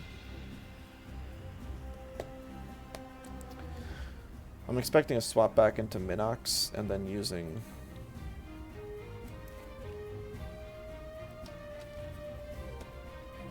Crystal Deluge. So, I mean, I can't do anything on Broccolum. I'll just click Allergic Spread on the off chance I can use it.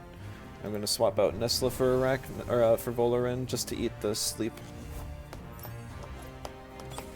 You have a question. Isn't Broccolum a bit OP? It has 3 weaknesses still. It's just most people are... So, here's the issue with Broccolum. The issue with Broccolum is actually that 2 of its weaknesses, mental and digital, people are actually afraid to run because so many people run, or if you stack too many of those typings on a team, you will lose to other digitals. So it's more of an issue with everything other than Broccolum itself. It's kind of a weird dynamic. Broccolum is on the stronger end of Thames right now because of that. But it's not because Broccolum is just like ridiculously overpowered. It's more just because of the meta just kind of warping around it. It helps that some of the strongest Thames, things like Volorend and Volphy, like it completely walls and destroys Volphy, and then Volorend can't even do much to it either. Whew. There's a lot of damage.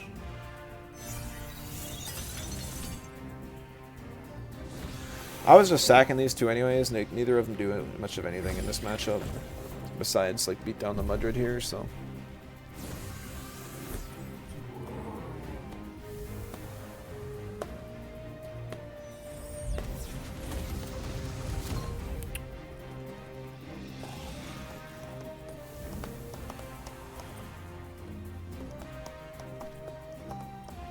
Yeah, I don't know. I mean,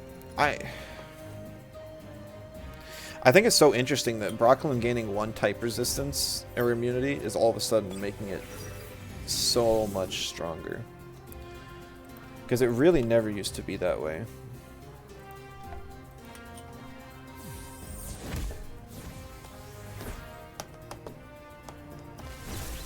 Come on, Brock, you can take it, you can take it! Nice! I should have used Inner Spirit on the Volcrane. I was too busy trying to take out the Gazima, thinking that like Gario and Nesla would be able to beat the Volcrane.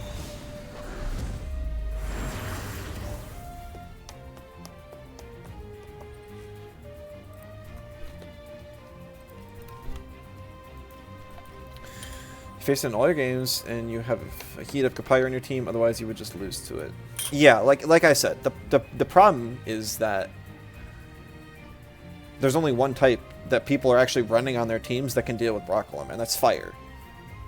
On this team, I have a Sandby and a Hazoret, so it's not like an instant ban, but it is definitely higher on the priority list compared to other Thames I would normally ban. I can live this T-Prism.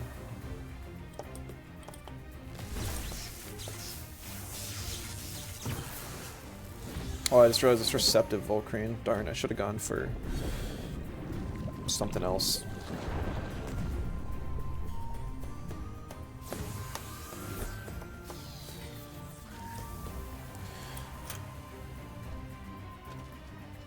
Yeah, and the thing is, Broccolum just got buffed to this state. It wasn't this strong before. So there's a chance that they'll nerf it. They had made so many other balance decisions to Broccolum before this point. They just decided to boost its stats a whole bunch to try and make up for its downsides elsewhere. And then out of nowhere, they just decided to drop. Or they've reworked its ability like twice before. They gave it... It started off with Mithridatism, which just reduced damage by 20% and made it immune to toxic ticks, which was quite strong, but you could still deal, like, I mean, 20% resist on a 2x move. You're taking 1.6 times damage. So it's still, you were still doing 2x damage, even though you were able to avoid the ticks that way. But for some reason they removed that. I think that was A-okay and well in balance for a Broccolum trait. I'm not really sure what made them decide to go to Strong Liver.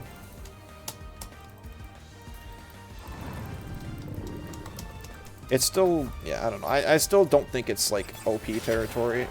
I think it's purely because the way that digitals and electrics exist, completely countering the existence of other digitals or even mentals, makes it really rough. But I didn't say it, but GG on the last game, Workman. I like the team cooking. I think the type chart's a little wonky. It looked like you were trying to cover the digi weakness with the Arachnite and stuff. I think that's cool. But the earth and water weakness was still there, making it a little bit tough.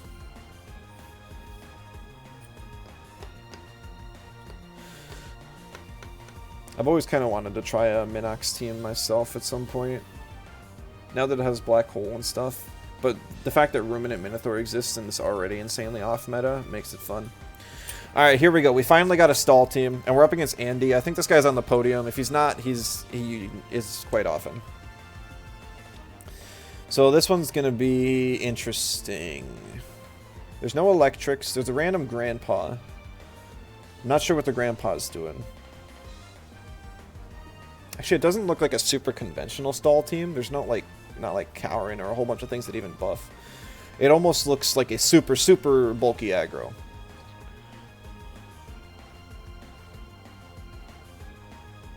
I'm not super afraid of Magma because I have Physical Water Attacker and Sandby. I've got a couple wins to deal with Gario. I think the biggest problem is actually going to be Gallios. Because, like I said, Gallios is very punishing for any slower team. Is stall meta? I wouldn't say it's meta. So right now we're actually in probably one of the most balanced patches the game has ever seen. Almost every single strategy is viable, and because there's no real reason for people to try these very consistent tournament-ready teams, there's never been like a development of a true meta. So it's pretty much a free-for-all. We're in the Wild West of Temtem right now. I don't think stall is OP. I think stall has some options that are individually OP. I think Karen as a Tem is overpowered and should be nerfed. I think Volarend needs to be nerfed. Both, like, just its entire existence is too much right now, both aerobic and anaerobic. Nestleban's really weird. I don't know what that does. Is it like, is he trying to free up Grandpa? So I'm going to pick up Broccolum here.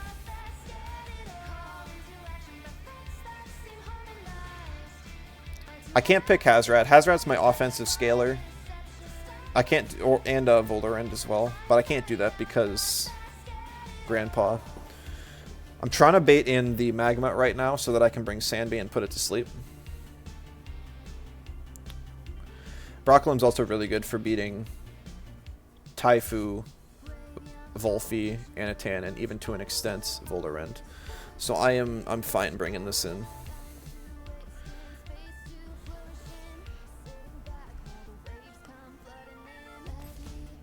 Okay. So this is like a perfect two-vine board. I'm not quite sure what the decision making was here. If Sandby is not banned, we ban Grandpa. If Sandby is banned, we ban Magma. Because Sandby is the best counter I have to Magma. Most Magmuts are going to use Madness buff and raise their special defense, but Sandby is a physical attacker. I do have some speed investment in my Gario that makes it so I could outspeed a Magma. So even if it gets its defensive buffs up, like I could use Cold Geyser on it twice. It just depends on if it has speed investment. Okay, we see a Volphy ban. That's wasn't really in my expectations. But because Sandy wasn't banned, we do this. I'm gonna pick Gario just to scare off the Anatan. There is a possibility of triple nature, and so Gario wouldn't do anything the entire game, which is a risk for sure. It's one I'm willing to take though. See the Anatan, so all of a sudden Gario stonks her up. If he picked Anatan at all, I needed to pick Gario. So now the question is, well, he's cornered me here. That was a good play. So I want to pick Volorend, because Volorend's great against Taifu, Nidosil, and Volphy, and it's even decent against itself, and it has offensive scaling, so it's not bad that way either. I wanted to pick Hazrat. Hazrat's really good against like 3 things, but if I pick Hazrat, then Magma's able to roam so much more free. So I have to go Sanvi instead. He still picked Magmut though, so I feel a lot better about that decision now. Too much Temtem content, impossible to keep up. It'll die out soon. It'll die out soon. But hey, Laura, good to see you. Building blocks Nidosil, that makes sense. Very common to run that nowadays. He has nothing to resist wind. He could swap in Magmut, but I feel like if he's going to do that, he's going to do it into the Volorend slot. Raiken has been nerfed. Didn't see him once. He used to be played all the time. No. I know he used to be played a lot at some point, but that was before I started playing. I started playing in Arbory, so it's been a long time. Taifu, interesting. I was expecting not Taifu. Mom's lunch, interesting. He must be trying to get up. Okay, never mind. Alright.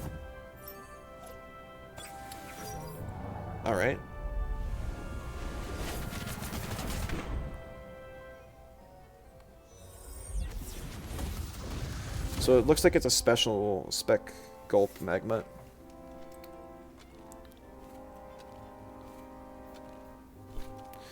And this is why I brought Sandby, so I'm just going to bring Sandby here.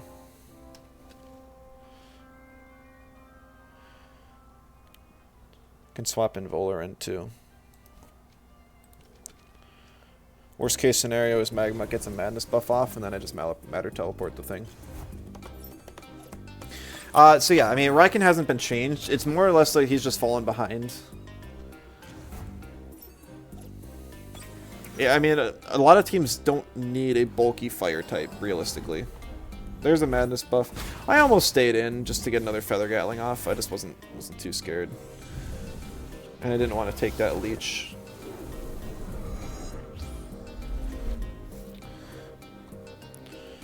So I'm going to use Matter Teleport here.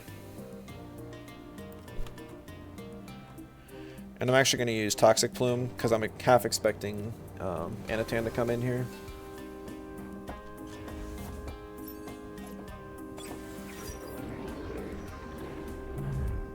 But this will still get some chip on Taifu, which is nice. Oh, it's Protective Crystal. It is not Self-Care, so it will not be healing up. It's also Heavy Armor. So that's actually very, very, very good for me. I'm not sure what the Taifu does this turn. Bark Shield. Gotcha. So I guess it is a stall team. It's just a little unconventional. I'm going to throw a Hypnosis on the Anatan and then throw a Beef Up on the Volorend.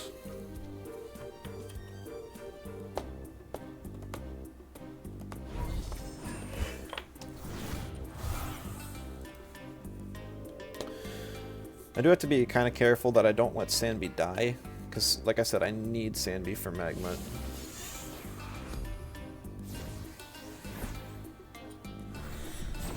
Self Cheer Up, so next turn Bark Shield will be back up already. So he'll probably use it on somebody else.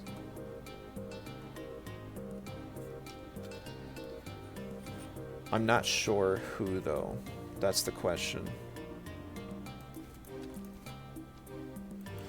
I'm just going to use Matter Teleport because I will be swapping Sambi out after this turn regardless of what happens. And I'm going to use Nox Bomb just to maximize my damage. A second? So the interesting thing here is that my Gario has Soil Steam, which is a special move that I'm using with Gravel Bag. So these, I'll still be able to one-shot this Anatan with Soil Steam.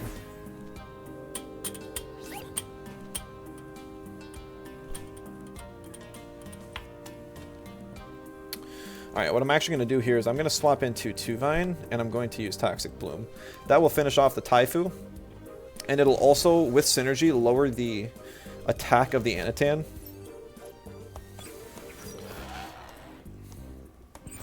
We see the safe retreat into the Volaran swap. Okay. So this here would be a situation where I wish I had determined Tuvine, because he's going to do the same thing to me this turn. He's gonna use Toxic Plume synergy on me.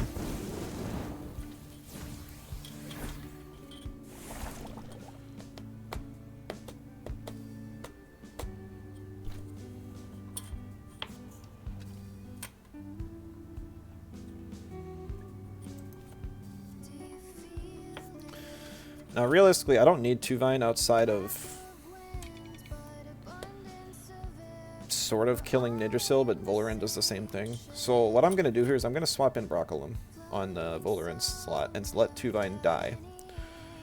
Just for some extra damage on Volaran. I'm going to use Crystal Plume. I could use Mineral Hail, but like it's a +6 Anatan with Protective Crystal that resists it, so this is why we put the speed in our Tuvine, just so we can get that off before the attack drop.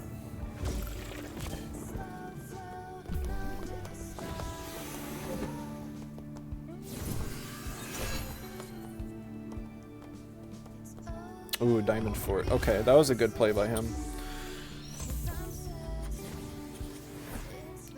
Now he raises his special defense and makes it so he's not weak to me. But at the same time, I can now Mineral Hail.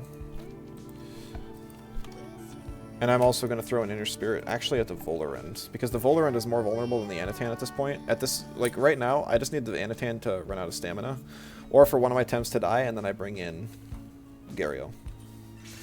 A little surprised that he stayed in, but you know, whatever works. Beefing up the Anatan. Anatan is definitely his carry here. It's just, it's very strange to see that for me, considering the Gario is right there.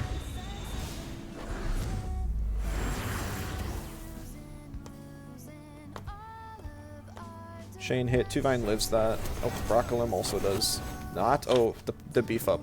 Yeah.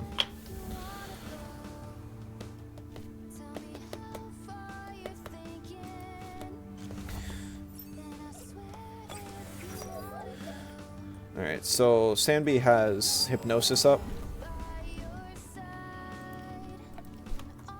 I could use Head Charge, but that's not gonna do. It's not gonna do much damage at all. And I actually wanted to put us asleep for 2 turns, so that's why we're gonna use Hypnosis.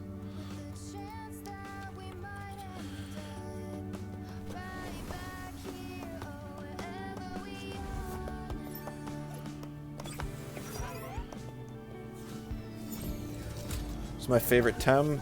Well, my whole mascot and gimmick is using a Pukey, so Pukey's definitely my favorite Tem here. I love Piranhient as well, though. 24.9. Shoot.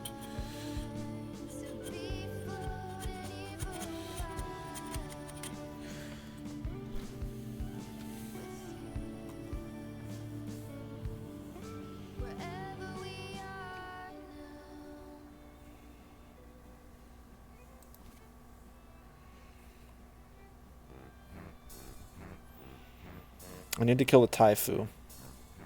But I'm not but if I overkill it, then I'll actually be hitting the Anatan and waking him up, and I could end up losing the game.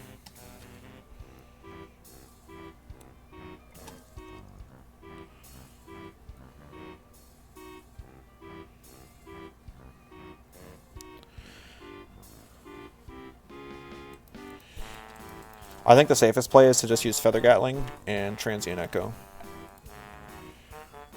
He's a safe retreat to heal again. Oh, he's sacking the Volarend! Oh, wait, nope, never mind.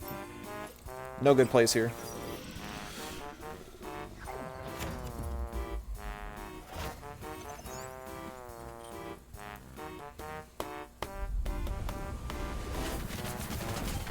Ooh, yikes. Yikes, yikes, yikes.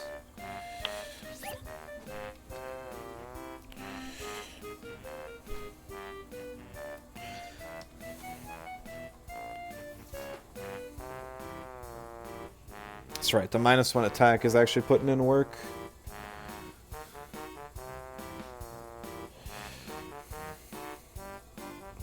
The problem is that Taifu, because if the Taifu doesn't die, then Garyo's not free. And I need to get the Garyo on the field to kill Anatan. Welcome back, Shalonian. So Oshiara has got to be able to team with it. Yesterday's team had Oshiara on it, if you just wanted to steal that code. It was more of an offensive-aggressive team, but Oshiara is a more offensive Tem.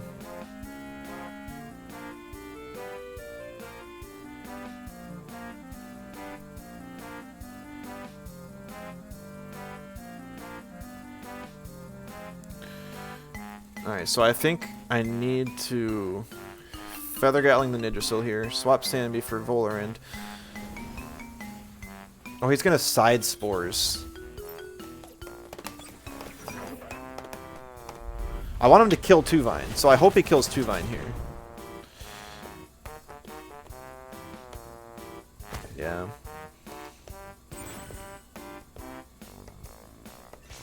Mineral Hail, that does not kill Tuvine.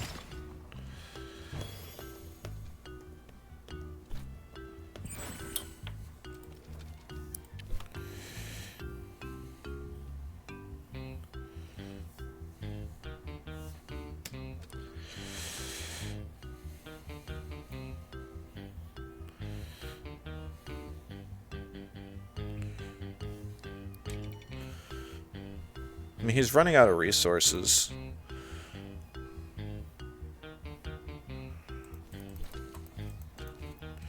I think I'm going to swap in Garyo, but instead of attacking, I'm actually going to beef it up.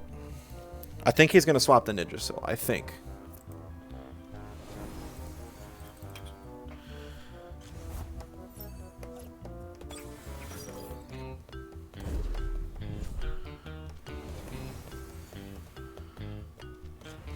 Yeah.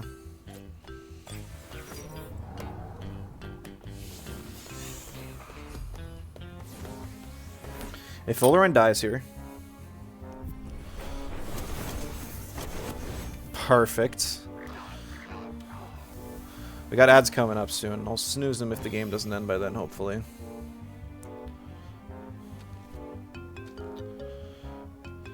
Alright, Sanby.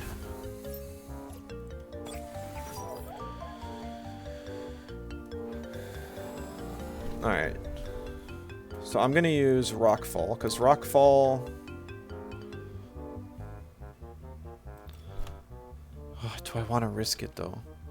No, Rockfall won't kill Anatan. Soil Steam might. And I'm going to use... I'm just going to use Transient Echo on the Magma. I should cover fairly well for anything that would want to swap in. Taifu, okay. Mom's lunch.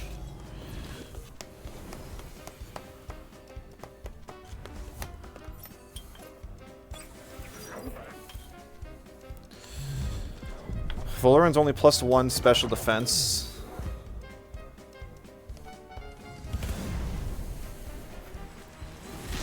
So it does die.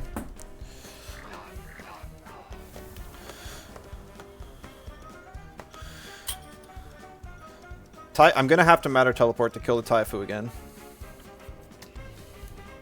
which sucks. It really sucks.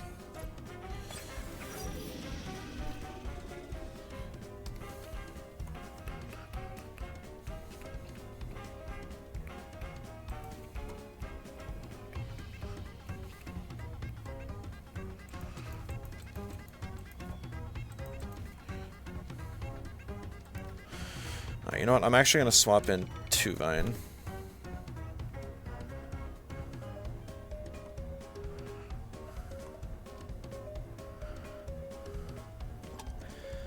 I mean, he's got to be... I don't know. He's going to swap in Anatan this turn.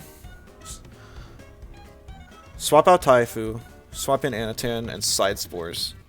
That makes the most sense of any play to me. He stays in. I might lose the game here if he's got any amount of speed at all on his Taifu.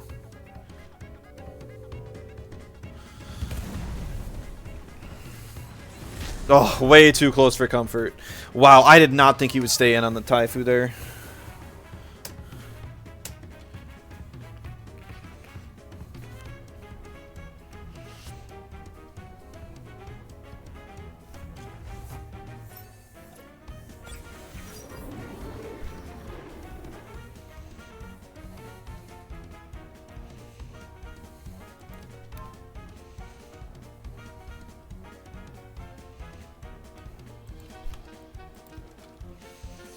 Thanks, CG. Appreciate it. Hope you're doing well.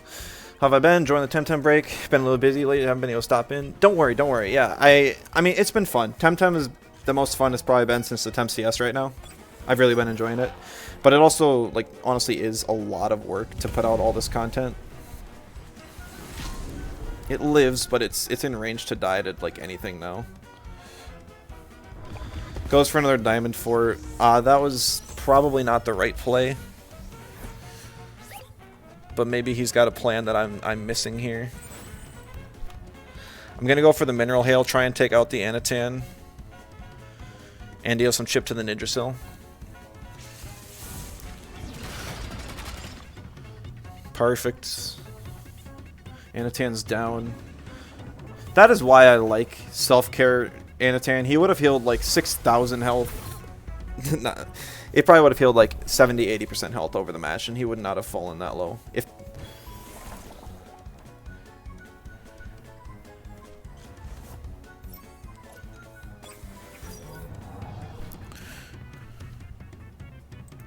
I don't have an electric alive, so I can't use Synergy Laundry, but I can just use normal Laundry.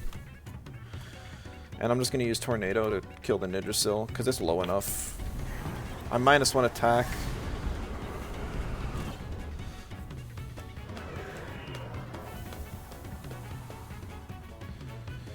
Ooh, this one was tough. If he had anything other than like an Anatan carry, I probably would have been toast. Or Magma too. Magma was not a carry for him. I'm not really sure why he focused so much on it. The Taifu was extremely scary, getting those 2 Bark Shields up early. I don't know. GG though. I'd have been curious what rank he was on the ladder before I fought him. Alright, 6-1. And we beat a stall team.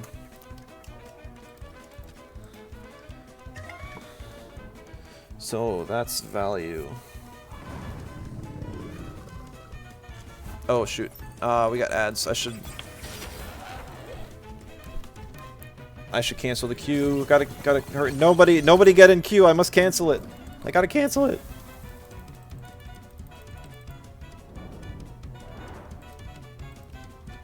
Okay, we're safe. Phew. Almost legend on accident, yeah. I'm getting so piddled TMR per win. It's like, for most games, it's literally like 1 to 5. Maybe 7 on a good day. That one was like the first one I've gotten that was double digits. Oops, I got #1. It used to happen. I used to get #1 on accident. I still remember the match. There was only one time where I got #1 when there was still like a little bit of competition for it. I got #1 for 1 match. And then immediately after I faced Argon. I think he was in the #2 slot. And I was using a Venom Spread team at the time. He had a Grandpa. I tried to burst it down with a a Hazrat wastewater into a toxic chromion venom spread, and it survived on less than, I think it was like 1 or 2%, and I lost because of that. It was a turn 1 gamble. It was a fun match though. It was so hilarious to hit number 1 for 1 match and then lose it immediately after. I think I got it on, like, it was during a stream at one point. I don't remember where it was. I've done so many Venom spread teams too, so I don't, it's lost to time.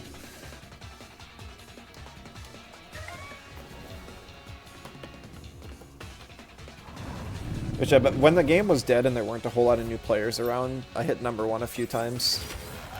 Back when I was more actively playing. I don't know. I don't really care about ladder rank anymore.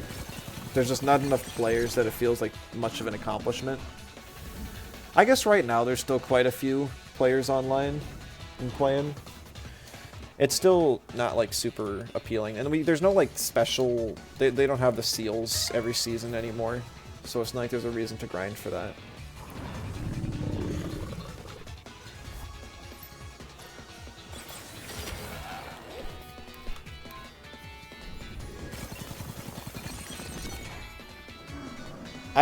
I guess the push to podium when I reached number 3 when I did that series, that was when the game was still pretty active too. That was pretty cool.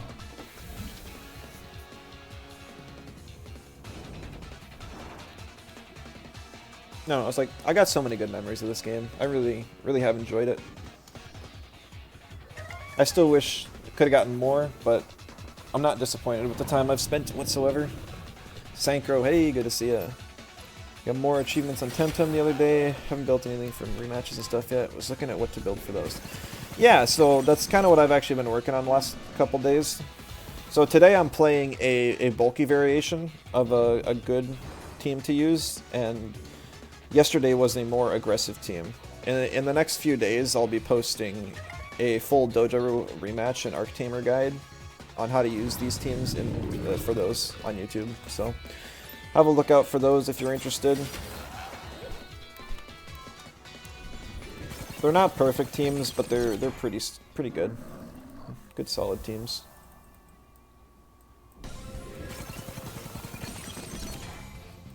I've had to burn so many feathers and Pan-Suns just to actually prepare the pro teams. I feel so bad for new players that have to actually train all their stuff up. But I guess half of it is like using hotfixes and hacks to swap traits. There's like not a chance that you're getting me to go through the dojo war thingamajigs, whatever they are.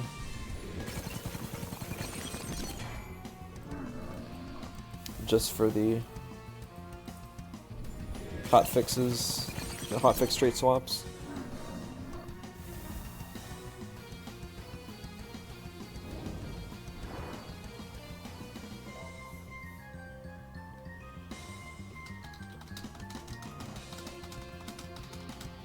And so far this team's been performing well.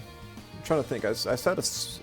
Oh yeah, I said potentially Aohi for Hazrat at the start. One of the other reasons why I can't comfortably do that is because that leaves me with triple digital weakness with Sanbi, Aohi, and Broccolum. And once again, that just like loops back to why Broccolum is strong. Is just because people are scared to run too many mentals or too many digitals because of other digital teams. Like the current Broccolum is literally just the result of of the digital typing existing. As a monster created by other issues entirely.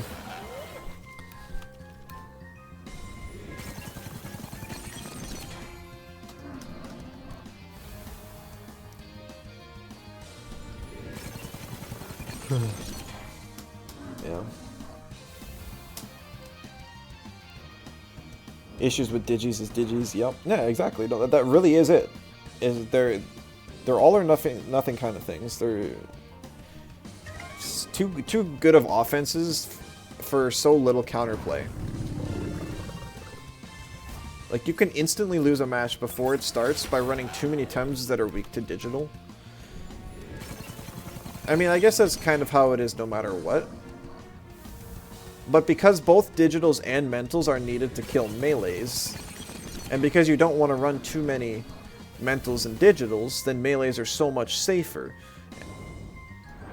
So like a pure melee usually isn't going to have too many issues because people are scared to run the types that actually kill it.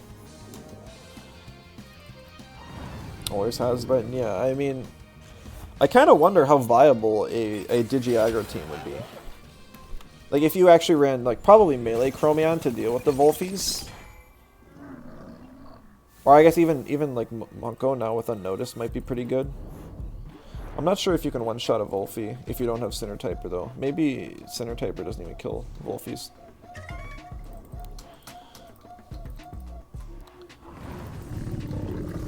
I guess Volgon kind of throws a wrench in most Digi-aggro plans, and Oshiara being popular kind of does too.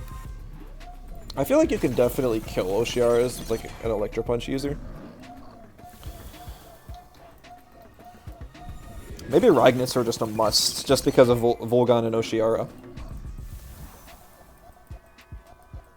And I mean, you can still run Volfi on Digi-aggro too.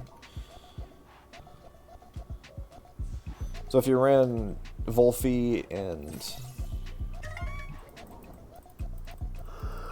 the other one, Volfi Ragnit with some Digis, I guess you'd still need fires for synergy. Maybe you can run your own Volgon. For cash, then your Earth weakness is just awful. Yeah, I don't know. Done a PoE 2 grind. A few weeks you've owned Temtem, you've put in 135 hours, which is more than PO2 already. It's really in a monster catching mood this last month, you think? Yeah, I mean, I've heard a lot of good things about PoE. And a lot of people are enjoying it, which is awesome. I haven't got into it though. But the fact that Temtem surpasses that is good to hear. Yeah, I don't know. Temtem's a good game, and I wish it didn't have the reputation it did. I feel like more people would have given it a shot and would have enjoyed it. 8,000 hours in PoE 1. Dang, that is impressive.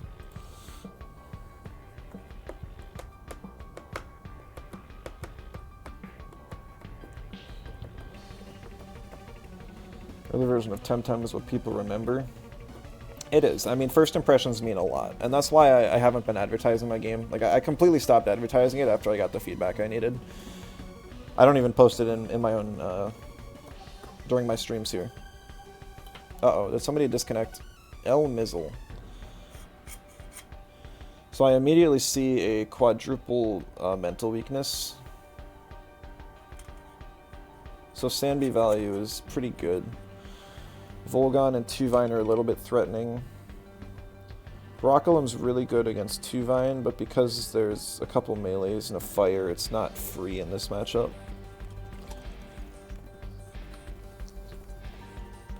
I do have some things that can deal with Fire Koish, but I also don't know what trait it is. My options are kind of either to ban Tuvine and then have Nesla carry, or Koish and try and create room for a Sandby or a Broccolum carry. Because I feel like Sandby has to get banned here. But I think I'm going to ban Tuvine because that leaves space for both Sandby and Nesla. So it's twice as much value. And also if Broccolum got banned, I would have a hard time breaking through Tuvine just because it beats Nesla and Sandby. It walls Volarend. My own Tuvine, like Tuvines do like 20 to 25% to each other. It takes forever to kill. Hazrat can't one-shot it. It only does about like 50% to a Tuvine and dies in like 1.5 hits. So Gario is about the only thing I have outside of Broccolum to kill Tuvine. Nestle or Volfi's okay too, but it's not great. You almost bought it back then? Yeah, I pre-ordered the game. I still enjoy it. So, it was, but I bought the game, played the alpha, was disappointed with how bad the queues were and how bad the disconnects were and lag on day one, that I dropped the game and didn't pick it up again all the way up until the Arbory patch. And I've been playing ever since Arbory. There's the Sandby Man, just as expected. So right now what I want to do is I actually want to really scare off the Volphy pick. So in order to do that, I'm going to pick up Broccolum. So Broccolum should scare off Volphy, but it's also really valuable this match, so it's a good pickup. I'm expecting probably Fire Koish or potentially a Moala lead here. One or the other. I'd be surprised if they get picked together. Either way, Nesla is good against both. I don't know why this song is always louder than every other one. You almost bought it, or yeah. You've played against them? Yeah, El Mizzle's been around for quite a while, actually. Okay, so for whatever reason, it is a Moala and a Koish lead. I don't see the plan here, but I'm sure I'm missing something.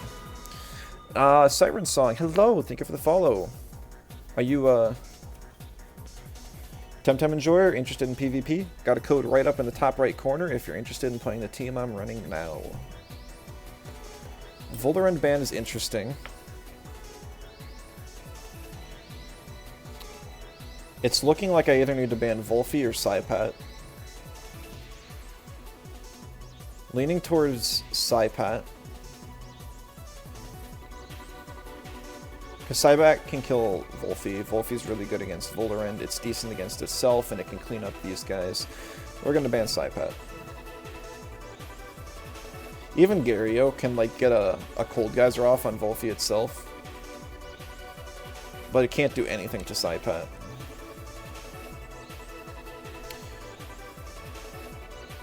I feel like the one I want to leave out this game is Hazrat. Since Hazrat isn't as bulky as some of the other Tems on the team.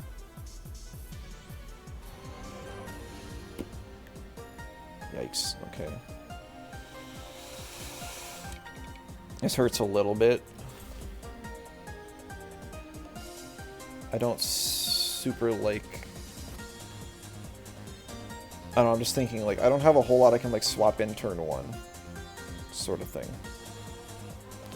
I don't know what trait the Koish is, so I can't punish it accordingly, which makes things a little bit tough. But I think this is the best play. Soup, plan on trying PvP, saw you online game the other day, randomly found your videos. Oh, that's awesome. Yeah, I hang out online. I've been recording a lot of Temtem lately, so I've just been online more. Oh, and the Prime sub. I really appreciate it. Thank you so much.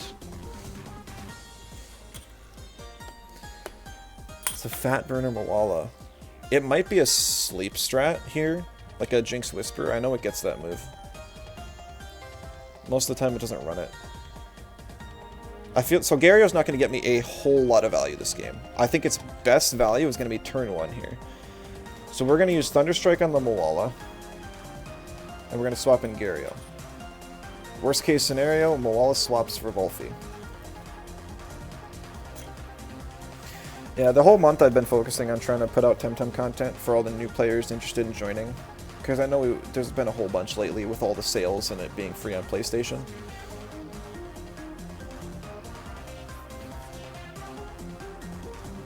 Give people the best experience I can. Show them the joys of Temtem.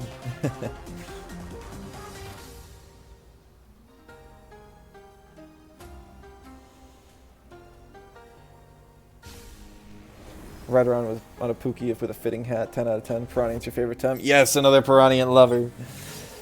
I actually just switched my mount to Piranha because there's both a Pookie and a Piranha mount. I got both of them.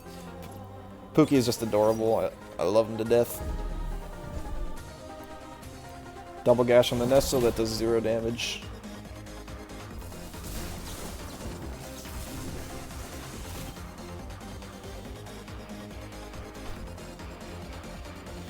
Alright, so what I'm going to do now is I'm going to use Electric Storm and I'm going to use Rockfall. If this is an adaptive Arachnite, I will change it into an Electric type and then hit it with an Earth type move for 2x damage. I'll also kill the Moala, and if anything other than Volphy comes in, it'll be dead. Okay, so it looks like he's just sacking Moala and a lot of damage on Arachnite just to deal some damage to Nesla. I didn't think Nesla was that high of a priority, but maybe he thinks it is. So there's the adaptive. Is Torch Garden in a usable state or outdated? It is horribly outdated. It probably hasn't been updated in 2 years. It's really unfortunate. So if you're looking for guides, not to self-advertise, but my guides are going to be the best you're probably going to find.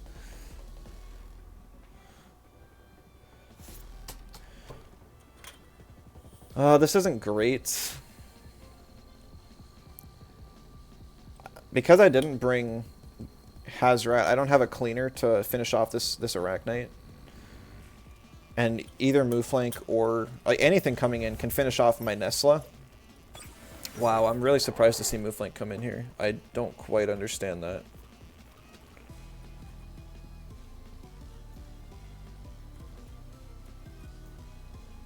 Just trying to see if I'm missing something here. I didn't see if it was unnoticed or not. I'm going to just use Aquatic Whirlwind. Double into the Mooflank.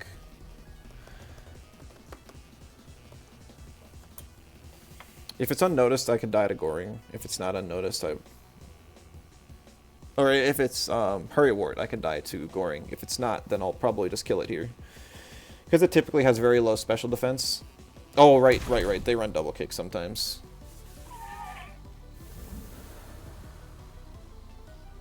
Knockback. This will do a lot of damage, but it'll probably take Arachnite out itself, which isn't too bad for me. It does go down to its own. So this isn't actually all that bad of a turn. I get the kill on Arachnite, and I get to have health the Mooflank, which is valuable. I'm gonna bring in Tuvine, because my Tuvine value is dwindling.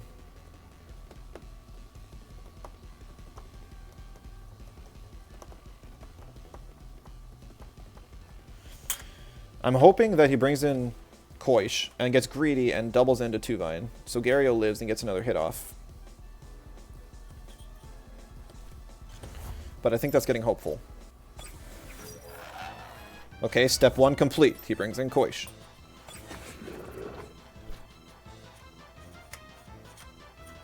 I'm actually gonna use Soil Steam on the Mooflank, because I know that kills, and anything Tuvine does will not kill, because Mooflank has much higher defense than it does special defense, and I barely did over half with Soil Steam. And then I'm gonna use Feather Gatling on the Koish to determine what trait it is. I don't know what 2 moves he could use on Gario that would kill it. Ooh, Ice Cubes. I stand corrected. The War Drum full offense worked out in his favor.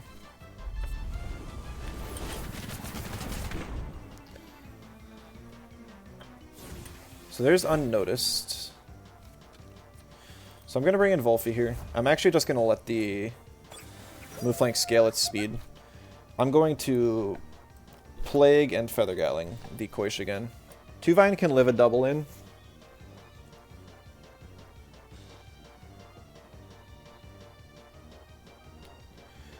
If Koish goes down, then Broccolum wins the game. If he swaps to Volphy right now, the Mooflank doesn't really do much of anything.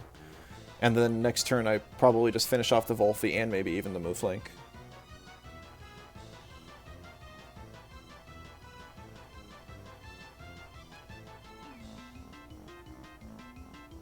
Because it looks like a very squishy and offensively invested Koish. Most Koishes don't take that much from a Feather Gatling, I don't think.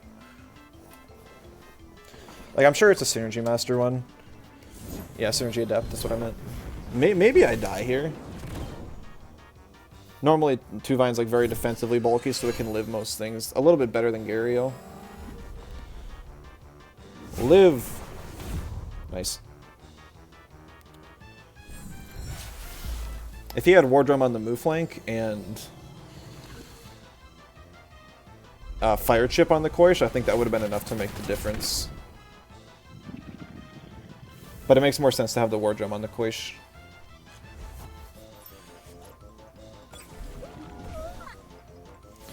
But it's still, that was 15 health close. If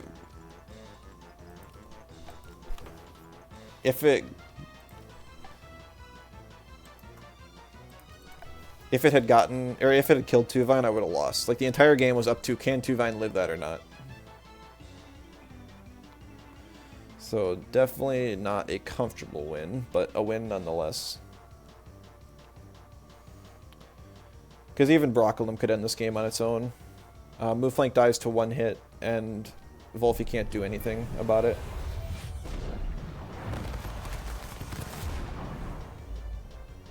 Yeah, even a Helldanger, like, it doesn't one-shot Wolfie. What did that Wolfie click? It didn't click Plague?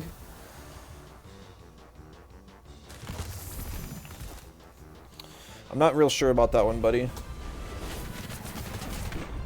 I feel like a Kaleidoscope Blightful Stop on an offensive team is a very, very, very strange choice.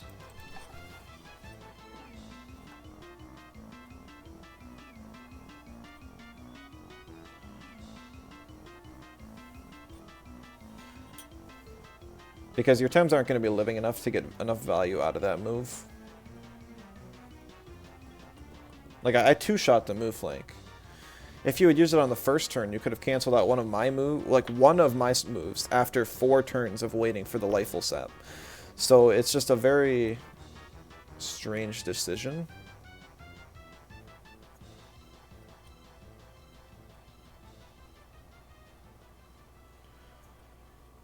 I'm not real sure what he's thinking about here. Game's over as soon as Broccolum hits the field. I'm just waiting for Tuvine to die.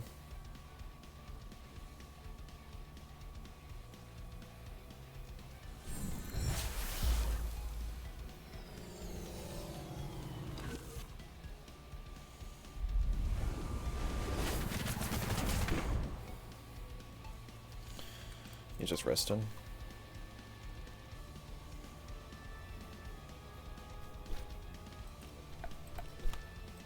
He knows the game's over. He's just kind of waiting it out, I guess.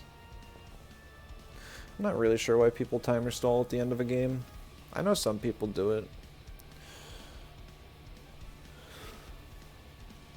Maybe some people just close the game before the match is actually over.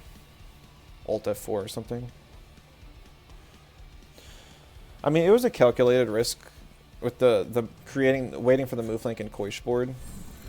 I know what Tuvine's defensively capable of pretty well, so I wasn't really afraid of it dying. I could have instead, like, tried to... I don't know what else I could have done differently. I could have saved Gario, I guess, and sacked some health on Tuvine earlier. Or Wolfie earlier. Ooh, instant match. Okay, let me change the win rate first. We got 2 matches left today. Let's see if we can win the next 2 and have the same record as yesterday. Kinda doubt it, but you never know. Alrighty, blue shirt gal, another Pookie fan. Good luck, have fun. This looks like a very standard team from a long time ago, and it's been a long time since I've faced her on ladder.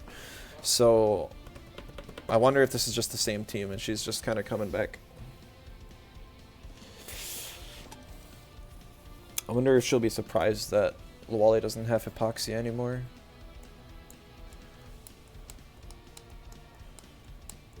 So immediately, banning Auhi gives me the chance to play Broccolum.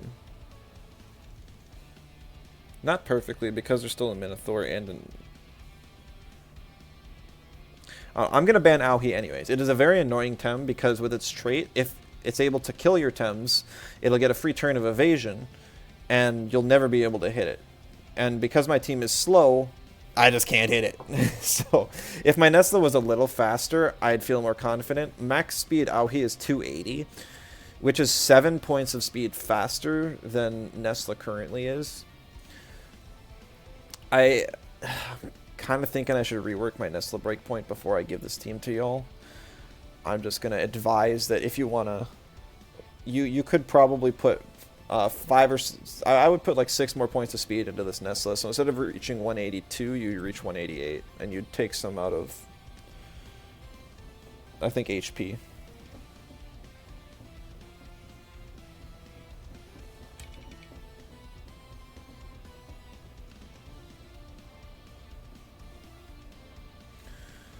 Okay, so I'm gonna pick Broccolum here.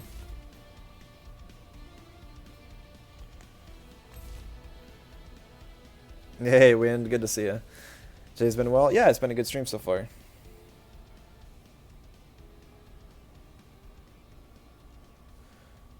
So I don't know what trait this Tyrannak is yet. If it's frightening, I don't want to pick Volfi. If it's not frightening, I do want to pick Volfi. And most of them are Intimidators, so I am going to pick Volfi. So the plan here is Volfi, turn 1, is going to trap the Minotaur with Plague. And then turn 2, it's going to use Dust Vortex and hopefully finish it off. I'll be faster than the Tyrannak. The only problem is, like I said, if the Tyrannak is frightening, I will not, my handcuffs won't work, and I won't be able to trap the Minotaur.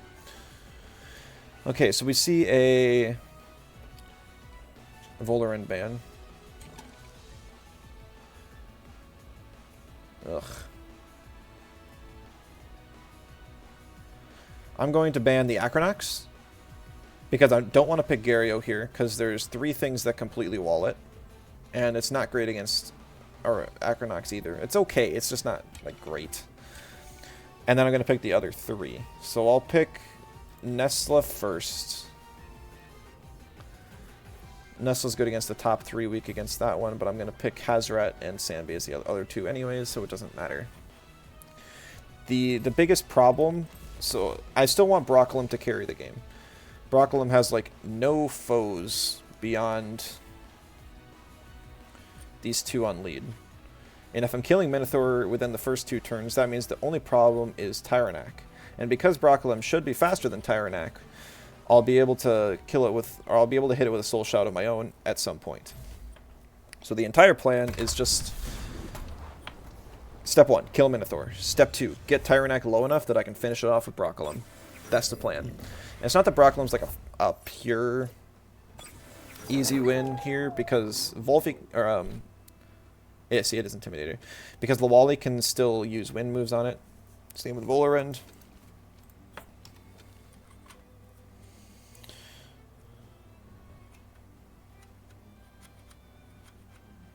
So I'm going to bring in Sanbi, because I don't think he's going to use an electric move on Broccolum, but at the same time, I guess I didn't think about the Minotaur is really useless on this board, so I'd be surprised if it stays in for that reason. It looks like he is, though, just because my Broccolum swapped first, so maybe he's going for the electric move onto the Sanbi. Just because Broccolum takes more damage from Plague, or from Hasty Lunge than Volfi does. Alright, so he does, potentially predicting that Sanbi swap, which is really unfortunate, but a good play for him. See a Sharp Leaf on Volfi. It is Slingshot, so it does do decent damage. There's no Earth type, so we won't see a high priority.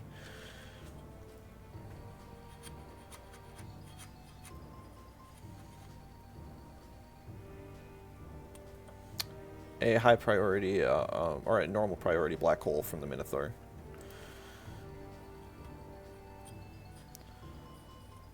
I don't know how fast the Minotaur is going to be.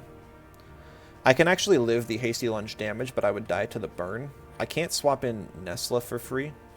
And I don't want to swap in Broccolum, because like I said, I think he's going to be my carry.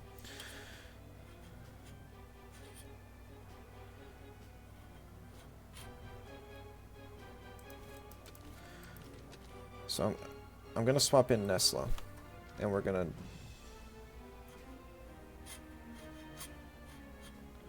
to use Dust Vortex just to take out the Minotaur.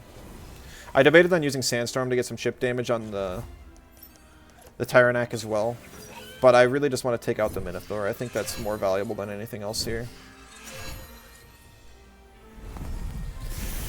It's actually a very... Oh my goodness. It is actually a very slow Minotaur, which I'm kind of surprised about. See a beef up onto the Tyrannak. I guess he's realizing that Tyrannak is going to be his carry here. So I'm going to ignore the Minotaur, and we're going to go for an Aquatic Whirlwind and a Sandstorm. Sandstorm will finish off the Minotaur, and Tyrannak will take a lot of damage here. Unless we see a swap. Which we could. But Minotaur has low enough health that it will not... Or it'll die if it tries to attack Broccolum.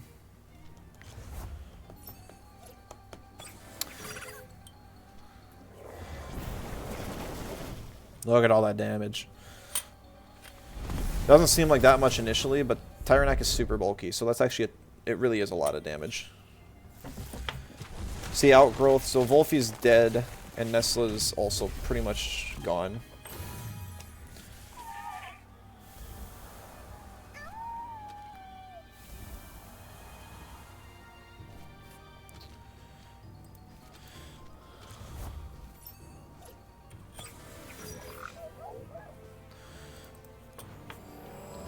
Alright, so now the question is the Lawali going to swap for Volarend or Ukama? Because if I use Wastewater and Volarend comes in, I'm in bad shape. If I use Lava Wave and Ukama comes in, I'm in bad shape. I have a feeling it's going to be Ukama that comes in because he doesn't care about...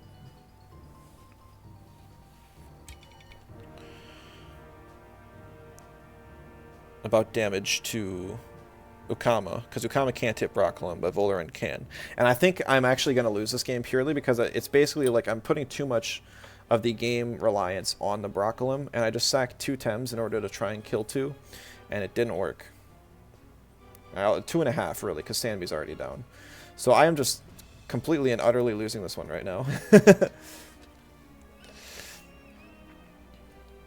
doesn't help that I don't have a crystal.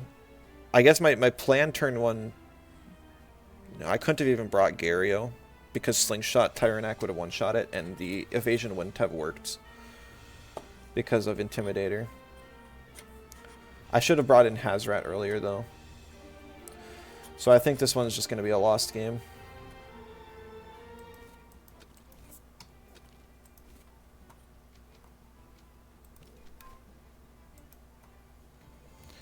But we'll try. Tyrannac swaps, so if I can kill the Lawali before it moves, which is kind of like not going to happen, then we might be in good shape. I should have used Transient Echo to move before the Lawali. I didn't think I would get it low enough. I wish I wouldn't have. If I used Lava Wave, I would have been able to. So what I needed to do is I needed to use Transient and Lava Wave. That would have killed Lawali before it got to move. And then my Hazrat would be full health, and my Sanby would still have enough health to deal with things as well.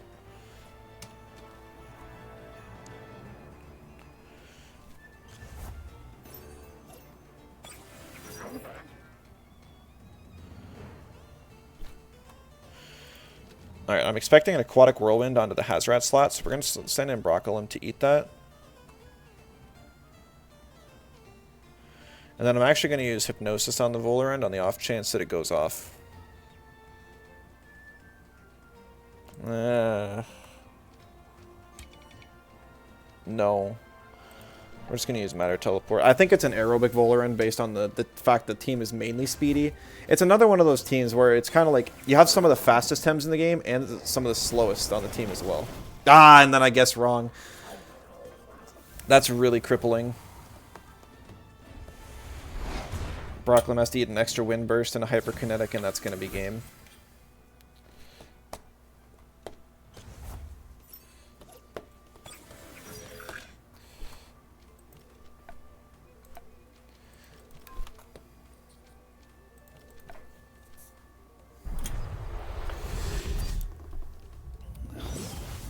It might even be a Denigrate Ukama. Yeah, I really blundered this entire game. I don't think I made a single good decision the entire time.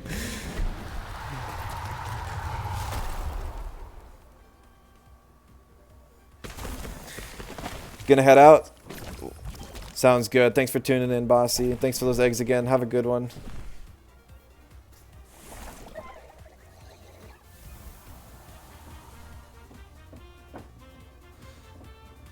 Yeah, fast teams that have slow Tems, they're very weird to deal with. Because like Tyrannac is super bulk. It's like a weird board because had I had things that could burst down the Tyrannac, like if I actually led with, if I had actually led with my oh man, another good prediction.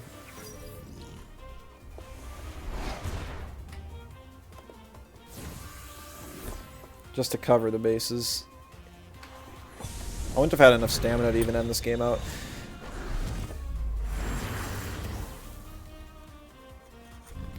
Curious how much the Soul Shout does to Tyrannac to see if the Inner Spirit would have. But yeah, if I would have had things that could have burst down the Tyrannac, then I would have just ignored the Minotaur, because the Minotaur is so much faster than the Tyrannac that I would be able to completely ignore because the Minotaur would outspeed me. I just admit myself to dying to the Minotaur. And then I focus down the Tyrannac.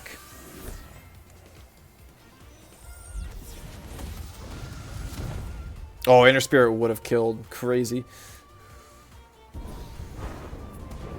That's because the Tyrannac is slower and I could kill it. So I may take 2 hits from the Minotaur, and I would only take 1 hit from the Tyrannac, because I would always outspeed the Tyrannac and never hit the Minotaur.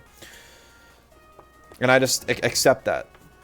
And so they're never able to kill me. Like, the Tyrannac is never able to threaten me before I am able to threaten it. And also, let's say I had a Crystal type. Because the Tyrannac is so slow, I can't kill the Tyrannac can't threaten my Crystal before the Minotaur gets its moves off. You're just purely hoping on swaps. So it's a very weird team style that some people opt for. It did work out for them there. So GG's on that one. That was well played. They played very well. I played not well either. Or I played not good into that, but I don't know. I'm trying to think of like what winning lines I had. I think the entire... It was a tough pick ban too. So I had first pick. So I forget what I actually picked first. I think... Oh, I first picked Broccolum. That was my mistake. Because Broccolum didn't do anything against Minotaur or Tyrannac, it would have been so much smarter to just lead Volfi first. Because Volfi wasn't weak to... The only thing... Volfi couldn't do anything against Volerand and Lawali. But had Volerand and Lawali been picked, I could have just picked, like, my Tuvine, or even my Volerand, and then just kind of focus them down. And it would have been an entirely different game. So the big mistake I made that game was picking Broccolum first, because there were still multiple counters to it, and I was not able to play around Broccolum as much as I had hoped. And then I ended up sacking so many Tems just to try and correct the lead, and it just wasn't worth it in the end. I think the game could have gone differently if I had actually killed the Minotaur with the Dust Vortex as well. But that was a really good Minotaur spread. It's got some bulk in it. I also have really low special attack in the Volfi, so it doesn't work out sometimes like that. It kills most things, but I'm assuming that that's actually a very slow Minotaur. So Minotaur is kind of a weird Tem, where it can build next to no speed, a lot of speed, or a middling speed. Most end up with a middling speed, ending up somewhere between 200 and like 232 speed. But I think that one was either at 200 speed, probably at the most, would be my guess. It might even be lower, like 186, which would be enough that after Rusher procs, you're still able to outspeed Chromions, which is probably the slowest you would actually go.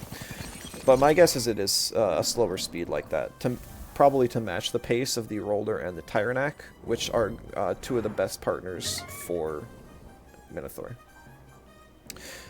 Alright, thanks for your videos. Slowly figuring out first PvP, farm and train, just finished story. Oh, that's awesome. I'm glad they're helping you out. I hope the team works out for you. I would advise testing it out in Showdown first, just because you're able to test out as many teams as you want for free there, before having to go through and breed or purchase those Tems and train them all up, just in case it wouldn't exactly work out. Because there are a lot of teams that don't work out as well as they do in your head.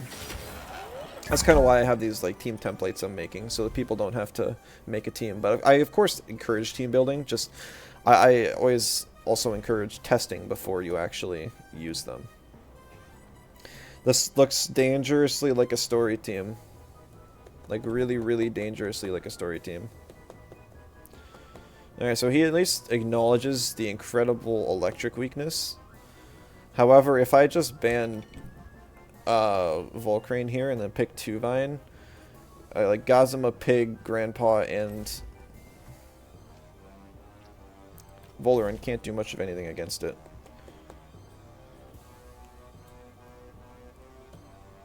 I'm assuming it's going to be Grandpa coming in here. And then it's actually like a 2-wire bird season situation. So I'm going to swap out the 2-vine immediately. But the damage is already done. I got to pick my 2-vine. So 2-vine's just going to run through this team.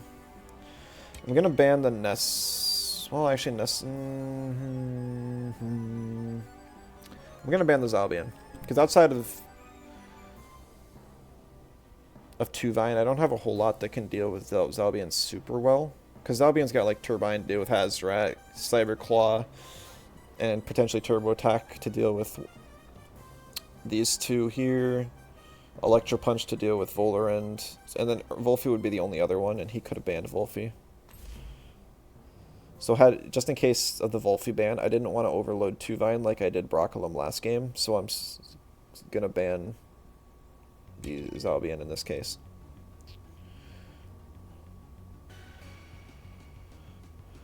Sandby's probably something I want to pick in my last potential, one of the last times I pick here. Because there's so many wins, I'm going to just avoid pick. I don't know. I think I just don't want Hazoret this game. Anxious starting PvP Temtem at first. Getting into it nowadays is a lot of fun. Yeah, it's a lot of fun. Not a story team, went versus that guy. It was a bit weird. It really seemed like the guy's team specifically engineered to deal with yours. I can imagine that. Yeah, I mean, it's a team with a lot of the similar weaknesses. I guess we just kind of see what it's got to offer. I don't exactly see the plan here, but I could just be missing it. So Wolfie is going to be the time I swap in for 2-vine turn 1, just because it's able to eat hits pretty well, and it's not weak to either of these guys. I just need to swap something in. If Wolfie doesn't get any value specifically against anything this game, its earth moves are practically useless with all the wins, and its nature moves aren't going to do much of anything. So the best thing I can do is just save me this here. Soil Steam does slightly more damage than Cold Geyser, and 2-wire's defenses are just about the same. So I'm just going to use it on the 2-wire here. The 2-wire is the one I want to take out first, because that's the one that can deal with Sandby the best. And Sandby is kind of another option I can have to break through most of the Tems on this guy's team. That's a high offense invest 2-wire. Probably a max special attack Grandpa as well. Yeah, look at that damage. That's crazy. Alright, so I think I'm going to get tornadoed here, but just in case, I'm going to plague the Grandpa. Because it's a hand-fairing Grandpa, it has very low stamina. If I get to move before it, I'll be able to make it overexert. It could click Hurricane here. There's the... Oh, the pig? I was really expecting Volerend. Volerend completely counters both of these guys. See here, so the Grandpa is going to overexert pretty much whatever he uses now. Yeah. Oh man, I was faster than the tornado. That is a very slow Grandpa. Very, very slow, in fact.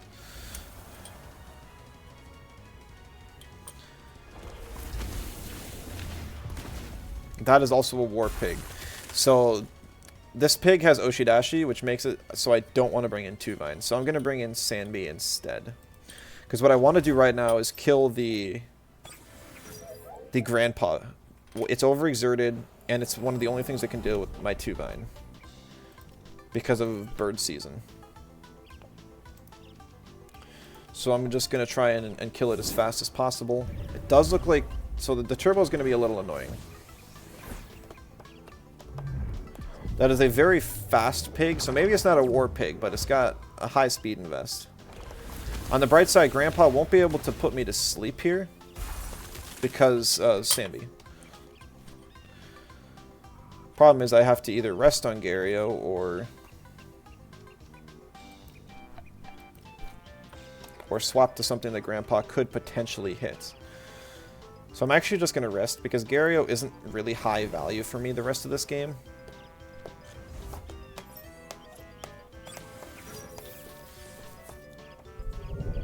It is a Bamboozle onto the Gazuma, but Now it's used up, so now I'm able to do some other stuff. I'm going to turn my focus to the pig now, just because it's going to keep being annoying if I don't deal with it now.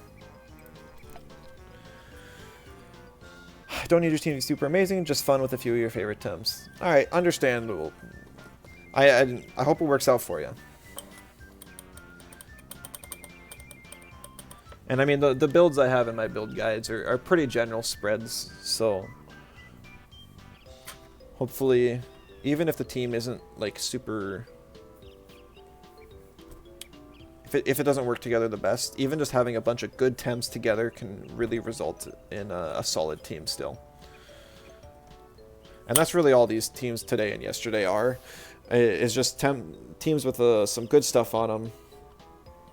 And that's about all.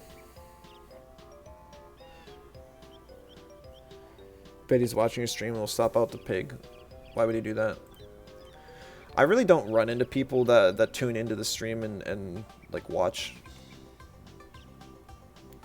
I mean, I can see people watching the stream anyways, so I could call them out. And I know every single name in here, and none of them are this guy. So a lot of people are polite. I've heard other streamers have problems with that, but I think I've only been stream sniped once. There's only once in my memory where I was running one of my evasion teams and somebody ran a drill on their size munch. It was kind of annoying.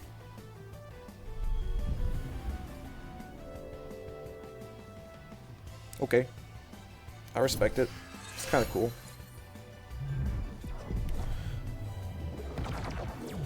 $67.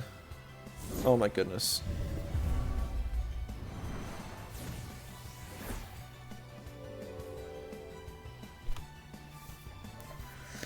So the good news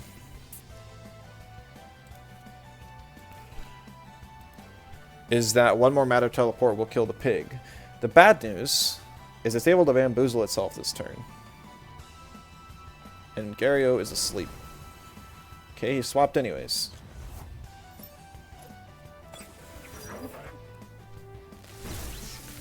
I am already slower than you. Whoa! Max special attack Gazuma? This guy really is cooking. That's crazy.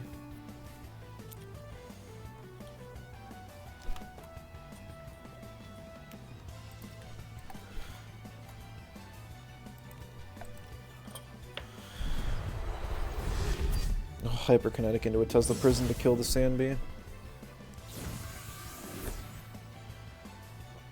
A lot of aerobic Volerans. I'm surprised people are opting for that, honestly. I feel like it's the worst of the two.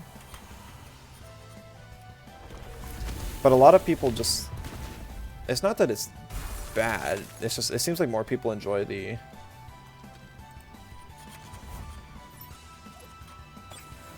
hyper aggro teams. That's kind of why I focused on that one first.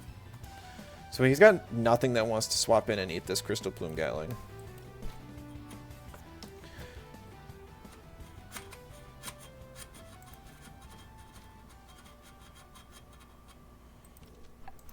So I'm actually going to Soil Steam here, because I'm pretty sure it's going to be another wind move, and then his special defense will be lower, and I'll be able to...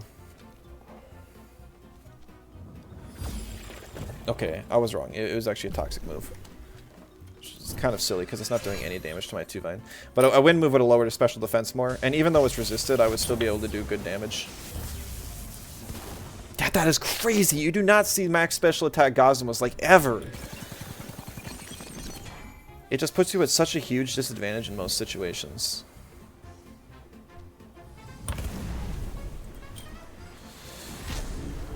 Yeah, like 30% resisted. That would have been like 40 if he would have used another wind move.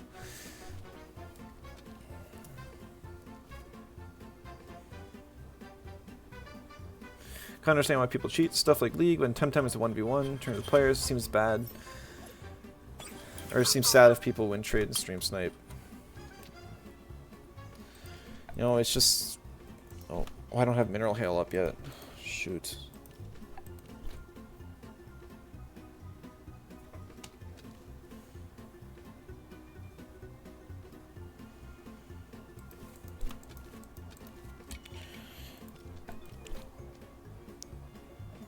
If this pig Oshidashi's me...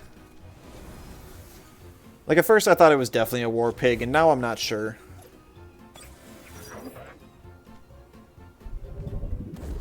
Okay, I guessed right on the bamboozle.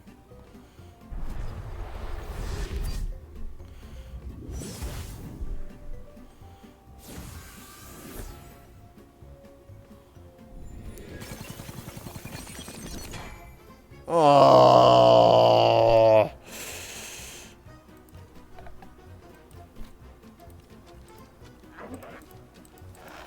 Unfortunate.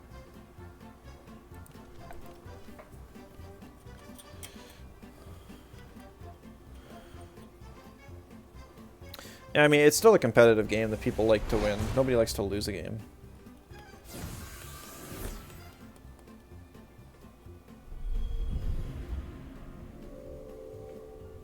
Breaks the evasion, so now I get the... mineral hail off. Oh no, it was Fainted Curse. That's not good.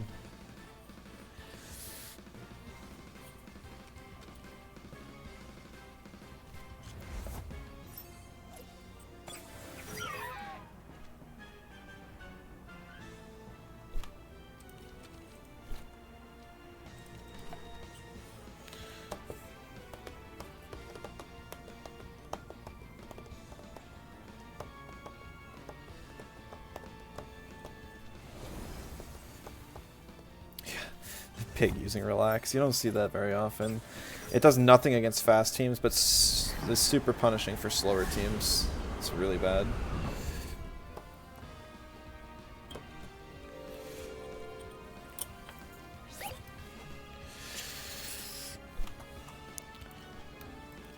I think I just lose, actually.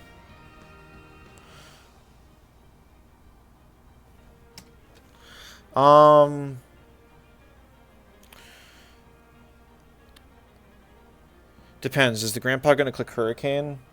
I don't know. If the grandpa clicks Hurricane, I lose. If the grandpa stays in, I need to stay in on Volarend and kill both here.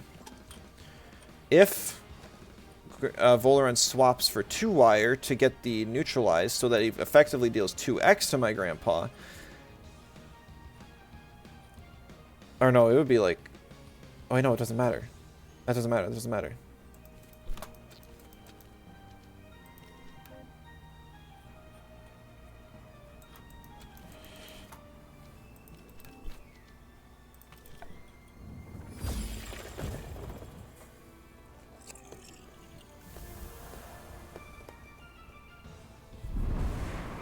Because I'm already neutral to it. Nah, it doesn't matter. Hand fan grandpa. Yeah. So this is a team, I'm not a huge fan of it. So the problem is that every single one of these Tems is weak to electric. You have a team that is literally praying that you do not run into opposing electrics. That's it. That's what this team does. If you have electrics, you win. I only had one electric, so he won. I think the pig tech was kind of cool. It really punishes slow teams, but you're gonna lose against fast teams with it. Because it is a low priority move. You need to be faster than them at half speed, and that was a maximum speed pig.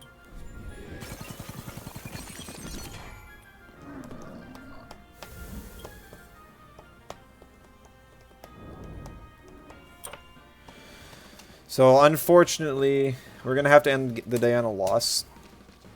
What was the rest of that team? Did he have some electric counters? Like, there wasn't an electric custodian. No, he had another electric weak Tem. And then a Volcrane and probably an electric synthesized Nesla. I hate saying this, but this is a really badly designed team. This is one of those teams where it is over before the match even starts. It's sometimes, and other times you can play it out. And you can, like... So Wind is the best typing in the game, along with Toxic, because it has so few weaknesses. Wind in itself is only weak to electric. So Pig is only weak to electric. Grandpa is only weak to electric. Gosm is actually only weak to crystal. Volaran's only weak to electric. So you have 4 Tems that only have 1 weakness on this team, and 3 of them are electric. And Gosma also can't hit electrics either. So it's... I don't know. I'm a little annoyed and frustrated by that loss. Because there's almost nothing I could have done. I guess my play was just to ban the Grandpa instead of the Volcrane. I was thinking if I just banned something that's not a wind, I would fare better. So that's another game I lost in pick ban. And that's just the kind of thing you have to learn when you're playing your team. You'll find its weaknesses and such as you play it. This is literally, I only was playing this game today, or this team today. I haven't played this team before then. So basically, if I would play this game differently, I would have just changed up the pick ban, and I think the entire game would have been different. Because the only thing, I was initially banning Volcrane because it was a fire type and it could hit Tuvine, and I also lost one of my waters immediately. But if I banned Zalbian instead, I could have still picked Broccolum first to deal with the Volcrane, even though I got fire. Even though it was fire, and I could still hit it with a 2x Soul Shout and stuff. Yeah, I don't know. There's so many other ways. If I had just banned the Grandpa instead, it would have freed up Volarend and Tuvine a lot. I took so much damage from Bird Season, especially on the Volarend. And the Grandpa in general was incredibly bulky. I wasn't expecting a slow, bulky Grandpa, to be honest. Most of them are fast, so that after a turbo, they're guaranteed to outspeed. But that Grandpa, even after a turbo, would still get outsped by priority moves from a fast team. Like I mean, I guess there's not that many fast priority users, but just to reference like the Minotaur from the game before, the Minotaur would have actually probably outsped the thing with a hasty lunge. Even a +3. So, but once again, that's just kind of like an electric. If you have electrics, you beat that team. Plain and simple. It's just like the Nature Quest teams. If you have toxics, if you have enough of them, you win the game. So you're gambling on your opponent not having enough of a type. And the win is kind of out of your hands. But besides that, I hope that this video has been helpful. At least I've tried to come through some, or give some like theoreticals of what could have happened, what you could do differently with the team, and you know, it could probably be improved. I think Tyrannak is still a good Tem. You could probably replace something with that, but then you end up running multiple natures. And you end up losing to like Toxics and Fires a little bit more. So I don't know. I think it's a good team though, and I'll put out the Dojo and Arctamer rematch guide for it in a couple days. So hope you guys look forward to that. That's all I got for today. We got ads coming up soon, so we're gonna raid out before then. Oh, I missed the chat a little bit though. Found an Umbra Duck in Psy Park. Nice, Ninja. Glad to hear it. That's actually really cool to find an Umbra. I was lucky and got my Umbra Duck from the radar that they give you for free. It probably wasn't what you were looking for, but that's kind of funny. Psypat's at least a good Tem now. Probably make a bulky team and try to have Piranha and eat everything just to annoy your friends who don't like Piranha. I mean, Piranha is very good. Its downside is actually that you can ignore it. Like, Piranha's weakness is ignoring it. Valorant placement's done. I hope you did well. Appreciate the content. Take care. Have a good day. Yeah, you all have a good day as well. I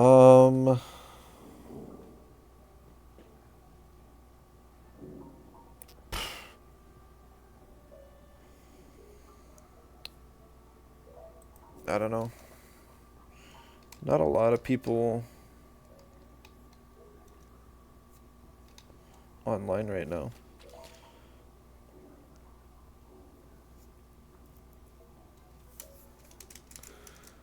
We'll raid Selrac. It's been a couple weeks since I have.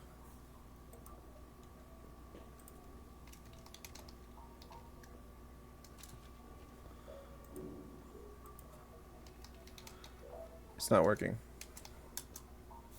Okay, well, I don't know. The raids aren't working, so I'm just going to end here. Thanks again, and I'll catch you next time. Bye-bye.